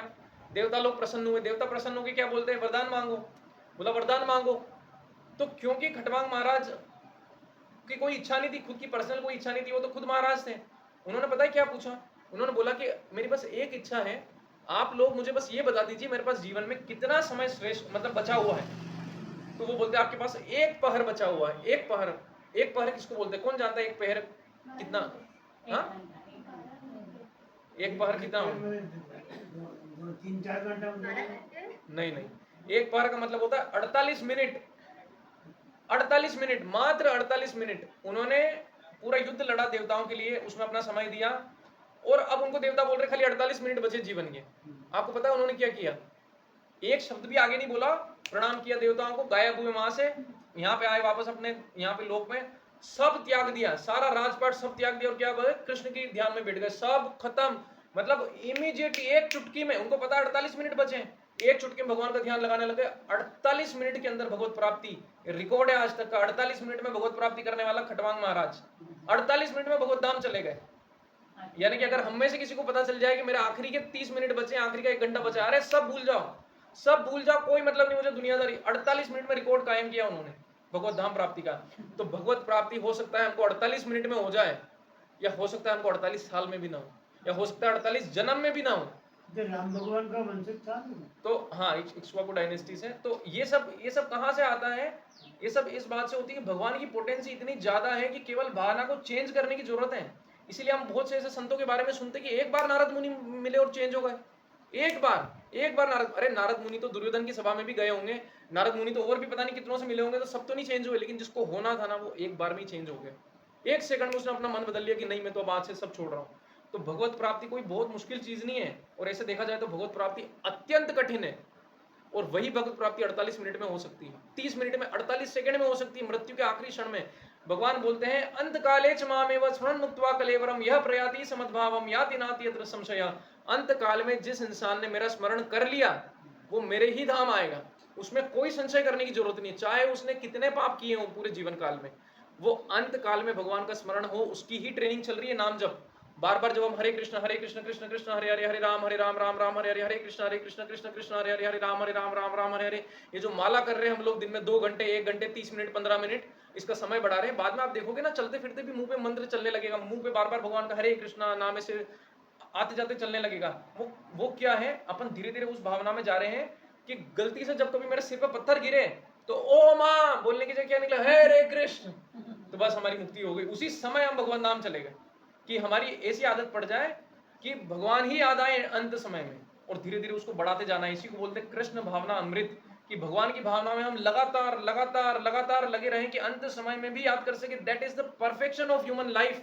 मनुष्य जीवन का जो संपूर्णता है, जो श्रेष्ठतम चीज है, वो है अंत समय में नारायण स्मृति, अंते नारायण स्मृति। यही लक्ष्य है हमारा, और कोई लक्ष्य नहीं हमारा। चाहे हम आज कितना भी बोलते कि मैं अपने बच्चों का अच्छे से ध्यान रख रही हूँ, अच्छे से ध्यान रख रहा हूँ, उनको खूब कमा के दे रहा हूँ, मेरे को टाइम ही नहीं है। अरे बोल लो आप जितना बोल रहे हो। अरे एक कुत्ता भी अपने बच्चे पाल लेता है, एक सुअर भी अपने बच्चों को पैदा करके और थोड़ा बहुत तो शुरू में खिलाई देता है, उनको दूध पिला देता है, लेकिन उससे काम नहीं चलेगा। आपका वापस जन्म होगा, फिर से आप इन योनियों में फंसोगे, फिर से सब कुछ होगा। तो आपका कर्तव्य करते करते आपको भगवान को ध्यान करना पड़ेगा। कोई आपको ये नहीं बोल रहा अभी संन्यास लेने के लिए, लेकिन भगवान का नाम जब करना जरूरी है। ठीक है, अब एक आखिरी एग्जांपल से हम आज की कक्षा समाप्त करेंगे, क्योंकि मुझे ध्यान आ गया तो मैंने सोचा कवर कर लेते हैं कि भगवान जो है ना, हम लोग ये देख रहे हैं कि भगवान का नाम यार क्या है यार, मेरे दोस्त का नाम तो राकेश है, मैं तो राकेश राकेश बोल के क्यों नहीं भगवत धाम चला जाऊँ, ये क्या है, उसी का नाम भगवान का नाम में ऐसा क्या हो गया, मतलब ऐसा क्या हो गया भगवान का नाम। बहुत सी बार हमको लग सकता होगा, कभी कभी मन में ऐसी क्वेश्चन आ सकता होगा कि क्या है ये भगवान का नाम से क्या होता है, किसी का नाम पुकारने से कुछ होता है क्या, व्हाट इज दिस, नाम करते रहते मेरे को कुछ समझ नहीं आया। मंत्र बोले तो चलो बात भी मानिए, नाम क्या है ये नाम, व्हाट इज दिस, लोग ऐसा सोच सकते होंगे। तो आज हम ये प्रैक्टिकल तरीके से देखेंगे कि नाम से क्या होता है। ठीक है, अब आप समझिए 2 मिनट के लिए कि आप लोग केदारनाथ गए है ना, केदारनाथ बहुत पहाड़ी पे स्थित है, ठीक है, बहुत ऊंची पहाड़ी पे, वहां पे टेम्परेचर माइनस में भी चला जाता है रात के टाइम में। ठीक है, आप अपने परिवार के साथ में गए वहां पे, अब आपने क्या किया कि आपने बुकिंग जो करी थी वो आपकी हुई नहीं, बुकिंग कैंसिल हो गई, लेकिन अब चले तो गए, आप ऊपर जाके पता चल रहा है कि अरे बुकिंग तो कैंसिल हो गई हमारी। पूरी रात आप कहाँ निकालेंगे, कोई धर्मशाला खाली नहीं है, कोई खाली नहीं है, सब जगह सब रूम भरे हुए हैं। अब आपको पता है कि मुझे और मेरे परिवार को यार ठंड में ठिठुरना पड़ेगा बाहर। ठीक है, उसी समय आप देखते हैं कि जहां पे खड़े होकर आप लोग परेशान हो रहे हो, उसके पीछे से एक आदमी अपने घर से आता है, घर का ताला लगाता है, बाहर आता है और आपको बोलता है कि अरे आप सब ठंड में परेशान हो रहे हो क्या, बोलोगे हाँ हाँ हाँ, तो बोलो ये लो चाबी, मेरे घर के अंदर जाके रेस्ट कर लो, खाना पीना भी है, खा भी लेना। वहां अगर आप ये बोलो मैं कैसे मान लूं कि ये चाबी इसके घर की है, मैं कैसे मान लूं कि इस चाबी से इसका घर खुलेगा, अरे पागल ऐसे कोई घर की चाबी देता है क्या, फेंक दी चाबी आपने। मुझे बताइए कि आप मूर्ख हुए कि आप बुद्धिमान हुए। हम लोग मूर्ख हुए जब हम देख रहे हैं कि उसी का घर है, वो अभी घर से निकल के आया, उसने ही हमको चाबी दी, उसी ने चाबी दी है ना। और चाबी क्या, एक लोहे का टुकड़ा है, क्या है चाबी, एक लोहे का टुकड़ा ही तो है छोटा सा। क्या आप कोई भी टुकड़ा घुसा दोगे तो घर खुल जाएगा, घर का ताला खुल जाएगा, नहीं खुलेगा। उसी चाबी से खुलेगा जो उस घर का मालिक दे रहा है आपको। यानी कि भगवान अपने धाम की चाबी दे रहे हैं अपने नाम के रूप में। है तो वो लोहे का टुकड़ा, ऐसे तो आप कोई दूसरी चाबी ले लो, उससे भी नहीं घर खुलेगा। जो चाबी उस घर की उसी से घर खुलेगा। तो भगवान ये चाबी हमको दे रहे हैं, बोल रहे हैं कि इसी से सब हो जाएगा। ये चाबी बस घुमाना, गेट खुलेगा, अंदर जाओ, खूब ऐश आराम है आपके, आराम से भक्ति भी करो, सेवा भी करो, खुद भी आनंद में रहो और मैं भी आपके साथ आनंद में रहूंगा। तो ये भगवान चाहते हैं। तो अपनी चाबी जो हमको दे रहे हैं, हमको उसको मानना है कि ये चाबी से खुलेगा। नहीं तो हम लोग अगर मूर्ख होकर हमने चाबी को फेंक दिया लोहे का टुकड़ा समझ के, वहीं रात में मर भी सकते हैं हम लोग, ठंड में ठिठुर के, माइनस के टेम्परेचर में लोग मर भी सकते हैं अगर वहीं ठिठुरते रहे पूरी रात भर। तो ये जो भौतिक संसार है, जहां भगवान आके बार बार बोल रहे हैं कि भाई मैं अहम सर्वस्व प्रभव मत्त सर्वम प्रवर्तते इति मत्वा भजन्ते माम बुध भाव समन्विता। अहम सर्वस्व प्रभव, मैं ही हर चीज की ओरिजिन हूँ। भगवान बोल रहे हैं मुझसे ही सब कुछ आ रहा है, तो क्यों नहीं उनकी बात मान रहे हैं। भगवत गीता का ज्ञान जो आज 5000 साल बाद भी लोग इस पर पीएचडी कर रहे हैं, हम लोग क्यों नहीं इसको समझना चाह रहे हैं, क्यों नहीं मान रहे जो भगवान बोल रहे हैं बार बार कि अंत काल में मेरा स्मरण कर लेना, भगवत प्राप्ति हो जाएगी, जीवन सफल हो जाएगा। भगवान नाम जप लेना, इंद्रियों को कंट्रोल करना सीखो, इंद्रियों को कंट्रोल नहीं करोगे सुखी नहीं रह पाओगे। ऑलरेडी हम देख रहे हैं पर मानना नहीं चाह रहे हैं। हम लोग हमारे जो जैसे हम लोग देखते हैं ना, महाभारत के समय में हजारों हजारों ऐसी जगह थी जहां भगवान जाके रथ रोक सकते थे अर्जुन का। हजारों हजारों तो क्या लाखों जगह होंगी, क्योंकि करोड़ों सैनिकों ने भाग लिया था महाभारत के युद्ध में, करोड़ों सैनिकों ने। मुझे आप बताइए, करोड़ों सैनिक के सामने, जिसमें से कि 100 तो कौरव थे, फिर और भी बहुत सारे उनके साथ वाले थे, भगवान ने रथ को जाके द्रोणाचार्य जी और भीष्म पितामह के ही सामने जाके क्यों रोका? मुझे बताइए क्यों रोका उनके सामने जाके भगवान ने? और किसी के सामने भी जाके रोक सकते थे, क्यों रोका उन दोनों के ही सामने जाके? क्या ऐसा कारण था? इसका कारण ये था कि द्रोणाचार्य जी ने अर्जुन वगैरह को क्या सिखाया था? भौतिक शिक्षा दी थी। भौतिक शिक्षा क्या दी थी? ये जो तीर बाण चलाने की शिक्षा और ये सारी शिक्षाएं। तो बोला कि भौतिक ज्ञान, और दूसरी चीज क्या? दूसरी चीज, भीष्म पितामह कौन थे? पिता मतलब पितामह थे, तो घर का रिश्ता था, तो मोह ममता। बोला कि ये दो चीजें इंसान को रोकेगी अपना कर्तव्य पालन करने से या भगवत धाम जाने से। क्या क्या? एक तो उसका भौतिक ज्ञान, आज हम इंजीनियर हैं, आज हम सीए बन गए, आज हम लोग बैंक की तैयारी करके बड़े बैंक में बड़ी पोस्ट पे चले गए, हम लोग बहुत गवर्नमेंट मतलब ऑफिशियल बन गए, आईएएस बन गए, कलेक्टर बन गए। यही ज्ञान हमारे सिर पे कुल्हाड़ी मारेगा एक दिन। क्यों मारेगा? क्योंकि ये ज्ञान हमको इतना अहंकार करा देगा कि ये ज्ञान सर्वश्रेष्ठ है। क्या है? भगवान की बातें करते तो निकम्मे लोगों का काम है। तो इसलिए द्रोणाचार्य के पास सामने जाके रोका कि अर्जुन भी कंफ्यूज हो एक बार, ताकि भगवत गीता बोलने का मौका तो मिले समाज के कल्याण के लिए। अर्जुन तो भगवान का भक्त था, वो तो हो सकता है भगवान वहां रथ नहीं रोकते तो उसको चिंता ही नहीं होती कुछ भी, क्या उसका गांडीव भी नहीं फिसलता। भगवान ने जानबूझ के पूरी चाल चली कि वहां जाके रोकूंगा तो पितामह को देख के, अरे तो कि ये तो मेरे पितामह है। तो पितामह से क्या था? अटैचमेंट। आपकी वाइफ बोल रही है, अरे क्या दिन भर भक्ति करते रहते हो, मेरे लिए भी तुम्हारा कुछ कर्तव्य है कि नहीं है, दिन भर ये सब करते रहते हो ये सब। अगर अगर वो ऐसे बोल रही है, या आपका हस्बैंड आपको बोल रहा है, क्या दिन भर ये लगा रखा है, काम धाम करती नहीं है इस घर का अच्छे से, ये सब वो सब नहीं। अरे अपना कर्तव्य तो आप करिए, लेकिन उसके साथ साथ में ये चीज ध्यान रखिए कि अगर आपने भगवत भक्ति नहीं करी तो सब शून्य है। अंत में भगवत भक्ति के बिना हमारा जीवन, हमारी शिक्षा, हमारे घर वाले सब कुछ शून्य है। शास्त्रों में हमारे ये तक बोला जाता है कि अगर आपके माँ बाप रोकें आपको भक्ति से, तो पहले तो कोशिश करनी चाहिए उनको मनाओ या कैसे कैसे काम चलाओ। अगर वो ज्यादा ही वो हो जाए तो फिर उनको भी त्याग देना चाहिए। क्यों त्याग देना चाहिए? क्योंकि वो आपका जीवन भ्रष्ट करने वाले हैं, आपका जीवन तबाह कर देंगे आपका जीवन, क्योंकि मनुष्य जीवन कितने मुश्किल से आपको मिला है, और उस मनुष्य जीवन में वही आपके अपराधी बन गए। खैर ऐसी आज की ऐसी अवस्था नहीं होती कि आप लोग जो है अपना काम दाम करके माला जप करोगे तो कोई आपको आके मारेगा, कोई ऐसा राक्षस नहीं, आज कोई हिरण्यकश्यप नहीं आज की दुनिया में। लेकिन शास्त्रों में लिखा जाता है कि हो सकता है किसी का बाप हिरण्यकश्यप हो, तो उसको क्या करना है? राइट? प्रहलाद महाराज ने तो हिरण्यकश्यप के वहां से भी नहीं भागे, वहां रहते रहते नारायण नारायण जप लिया और भगवान की प्राप्ति कर ली।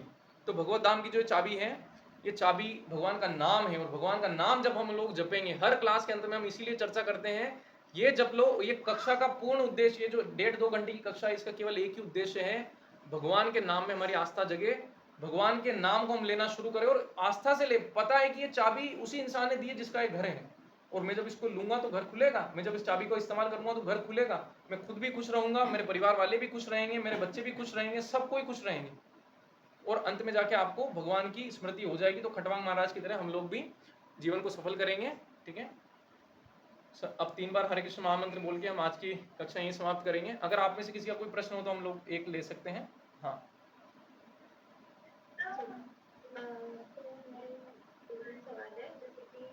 नाम जप के स्ट्रिक्टली रूल रेगुलेशन क्या हाँ, है, हाँ। और हम जो व्रत करते हैं एकादशी व्रत महीने में 2 बार रखते हैं, तो इसके क्या देखिए नाम जप के रूल्स रेगुलेशन, नाम जप के क्या नियम कायदे हैं। पहली चीज तो नाम, भगवान का नाम इतना पवित्र है, जो हरि नाम होता है, जो राम का नाम, कृष्ण का नाम, राधा रानी का नाम, ये इतने पवित्र हैं कि आप इनको फ्रेश होते हुए, मतलब आप पोटी करते करते भी, मतलब मल त्यागते त्यागते भी ले सकते हो, कोई उसमें मनाही नहीं है। लेकिन जब नाम का जब अपने इसमें किया जाता है, तुलसी माला पे किया जाता है, तो आपको शुद्धता ध्यान रखनी होती है। तुलसी माला पे जब आप नाम जप करेंगे तो आपका शरीर कम से कम नहाया हुआ हो, आप नहाए हुए हो, ठीक है, तब आपको करना चाहिए। और अगर आपकी अवस्था खराब है, आप बीमार हो या नहीं नहा सकते सुबह उठ के, तो कम से कम आप फ्रेश नहीं हुए, मतलब आप अगर मल त्यागने नहीं गए तब तक आप तुलसी माला पे कर सकते हो। अगर आपने त्याग लिया मल, फिर आप एक बार स्नान कर लीजिए, उसके बाद आप शुद्ध हो जाएंगे, फिर तुलसी माला पे जप करिए। शुरुआत में जब आप लोग कहाँ पे कर सकते हैं, नीम की माला पे कर सकते हैं। नीम की माला पे आप जप कर सकते हैं आराम से, उसमें कोई नियम नहीं, आप बासी भी कर सकते हैं, फ्रेश होने के बाद भी कर सकते हैं, ठीक है। तो ये तो हो गया नाम जप का। नाम आप चलते चलते भी ले सकते हैं, जैसे कि काउंटर जो आता है, आपने देखा होगा ना, 15-20 रुपए का काउंटर, जैसे बहुत फेमस हो गया आजकल काउंटर सब तरफ। तो जो काउंटर जो आता है सब जगह मिल जाता है, 20 रुपए का काउंटर आपको सब जगह मिल जाएगा, उसको आप दबाते रहिए, एक एक मंत्र करिए, एक एक बार दबाइए, एक एक मंत्र करिए, हरे कृष्ण कृष्ण कृष्ण हरे हरे, हरे राम राम राम हरे हरे। तो शुरुआत आप काउंटर से कर सकते हैं। घर में छोटे बच्चे हैं तो उनको काउंटर दे दीजिए। हमारे यहाँ पास पास के छोटे छोटे बच्चे काउंटर पे करने लग गए, बहुत अच्छा लगता है देख के कि इतना छोटा, हमको भगवान के बारे में पता ही चला 25 साल की उम्र में आने के बाद कि क्या होती है भक्ति। ये छोटे छोटे बच्चे कहाँ भगवान लेके जाएंगे, कितना भगवान इनका ध्यान रखेंगे आगे जब ये हमारी उम्र में पहुंचेंगे, कितना भगवान कृपा करेंगे इनके ऊपर। तो हम सोच के ही बहुत ऐसा लगता है कि वाह कितने किस्मत वाले हैं ये। तो वो कर सकते हैं। तो इसमें कोई नियम कायदे नहीं है, मतलब वो नियम कहाँ पे आते हैं, जब आप माला पे जप करते हैं। आप माला पे जब चलते फिरते भी कर सकते हैं, बैठ के भी कर सकते हैं, बस कोई अपवित्र अवस्था ना हो। हाँ देखिए, अब यहाँ पे सवाल किया गया है कि माला पर ही जब करना चाहिए, काउंटर पे करना चाहिए। तो आइडियल, मतलब जो सही तरीका तो है माला पे करने का, लेकिन अगर आप माला पे नहीं कर पा रहे हैं तो फिर आप काउंटर पे कर सकते हैं। क्योंकि माला क्या होती है ना, आपको पता है, जो माला पे आप जब कर रहे हैं ना, उसमें शक्ति आने लगती है। वो जो माला जिसपे आप, उसको ऐसे ही नहीं, उसकी इतनी कदर करनी चाहिए, भगवान के विग्रह के बराबर कदर करनी चाहिए उसकी। ऐसा नहीं कहीं भी फेंक दी उस माला को, गंदी जगह रख दी, कभी उसको भगवान के विग्रह के, अगर आप हाथ धो के भगवान के विग्रह के छूते हैं तो माला को भी हाथ धोकर ही इस्तेमाल करिए, क्योंकि वो उसमें इतनी पावर आने लगती है, इतनी पावर। और सालों दर साल जब आप एक ही माला पे जब करते रहेंगे करते रहेंगे करते रहेंगे, बहुत शक्ति उसमें हो जाती है उस माला में। तब आपके एक एक जप का, एक एक नाम का बहुत फल मिलता है। इसलिए बोला जाता है कि आप माला पे जप। लेकिन स्टार्टिंग की अवस्था में, शुरुआत की अवस्था में, जब काउंटर है किसी इंसान के पास में, ठीक है, थोड़ा बहुत एक आदत तो बनेगी। जब आदत बन जाएगी तो धीरे धीरे आदमी मतलब माला में भी करना शुरू कर देगा। एक हरे कृष्ण महामंत्र की माला करने में केवल 6-7-8 मिनट का टाइम लगता है बस। और उसका जो स्पीड है, अगर आप वो जानना चाहें, हरे कृष्ण कृष्ण कृष्ण हरे हरे, हरे राम राम राम हरे हरे, बस। हाँ, तो मैं ये बोल रही थी, जब मैंने स्टार्ट किया था माला करना, तब मुझे पता है कि मैं माला करती, बट इंग्लिश का नहीं पता था। ओके। फिर जब मैंने कुछ वीडियोस देखा तो कुछ बोल रहे हैं कि मिडिल वाले उंगली पे ऐसा ऐसा करना चाहिए, और हाँ, ये जो उंगली है ना, हाँ, ये आगे वाली उंगली अलग रखनी चाहिए। माला की जो थैली होती है, उस थैली में से इसको बाहर निकालना चाहिए। ये उंगली हमारे अहंकार को दिखाती है, यानी कि भक्ति में अगर अहंकार आ गया, दिखावा करने के लिए सब चीजें हो गई, तो भक्ति का कोई मतलब नहीं है। तो ये उंगली बाहर रखी जाती है माला से, यानी कि अहंकार से हटके भगवान मैं आपके लिए समर्पण करना चाहता हूँ। फिर ये जो सेकेंड उंगली है, इस उंगली के बाद में जो मिडिल फिंगर है, इस पे हम लोग माला को चलाते हैं, ऐसे ऐसे ऐसे ऐसे अपन लोग माला को चलाते हैं, ठीक है। और उसमें फिर हाँ उनको उल्लंघन नहीं करनी चाहिए सुंदर के बीच में। हाँ, और जैसे कि आगे जाके आपको एक नियम ये भी पता चल सकता है कि जो आखिरी जो कृष्ण मोती जिसको बोला जाता है, आखिरी में जो मोती आता है, उसको क्रॉस नहीं करना चाहिए माला को। वो अभी इतना ज्यादा चिंता की जरूरत नहीं है, बाद में कभी देखेंगे, कवर कर लेंगे बाद में। हाँ तो स्टार्ट वहां से करनी है। हाँ, उसके अगले वाले से, वो तो ऐसे भी बाहर रहता है ना, वो तो ऐसे भी माला के बाहर रहता है, तो उसकी कोई चिंता नहीं, ठीक है। और जब खत्म होगा तो वहां खत्म होता है या फिर उसके आगे वाले से? नहीं, उसी जगह खत्म हो जाएगा, उसी जगह।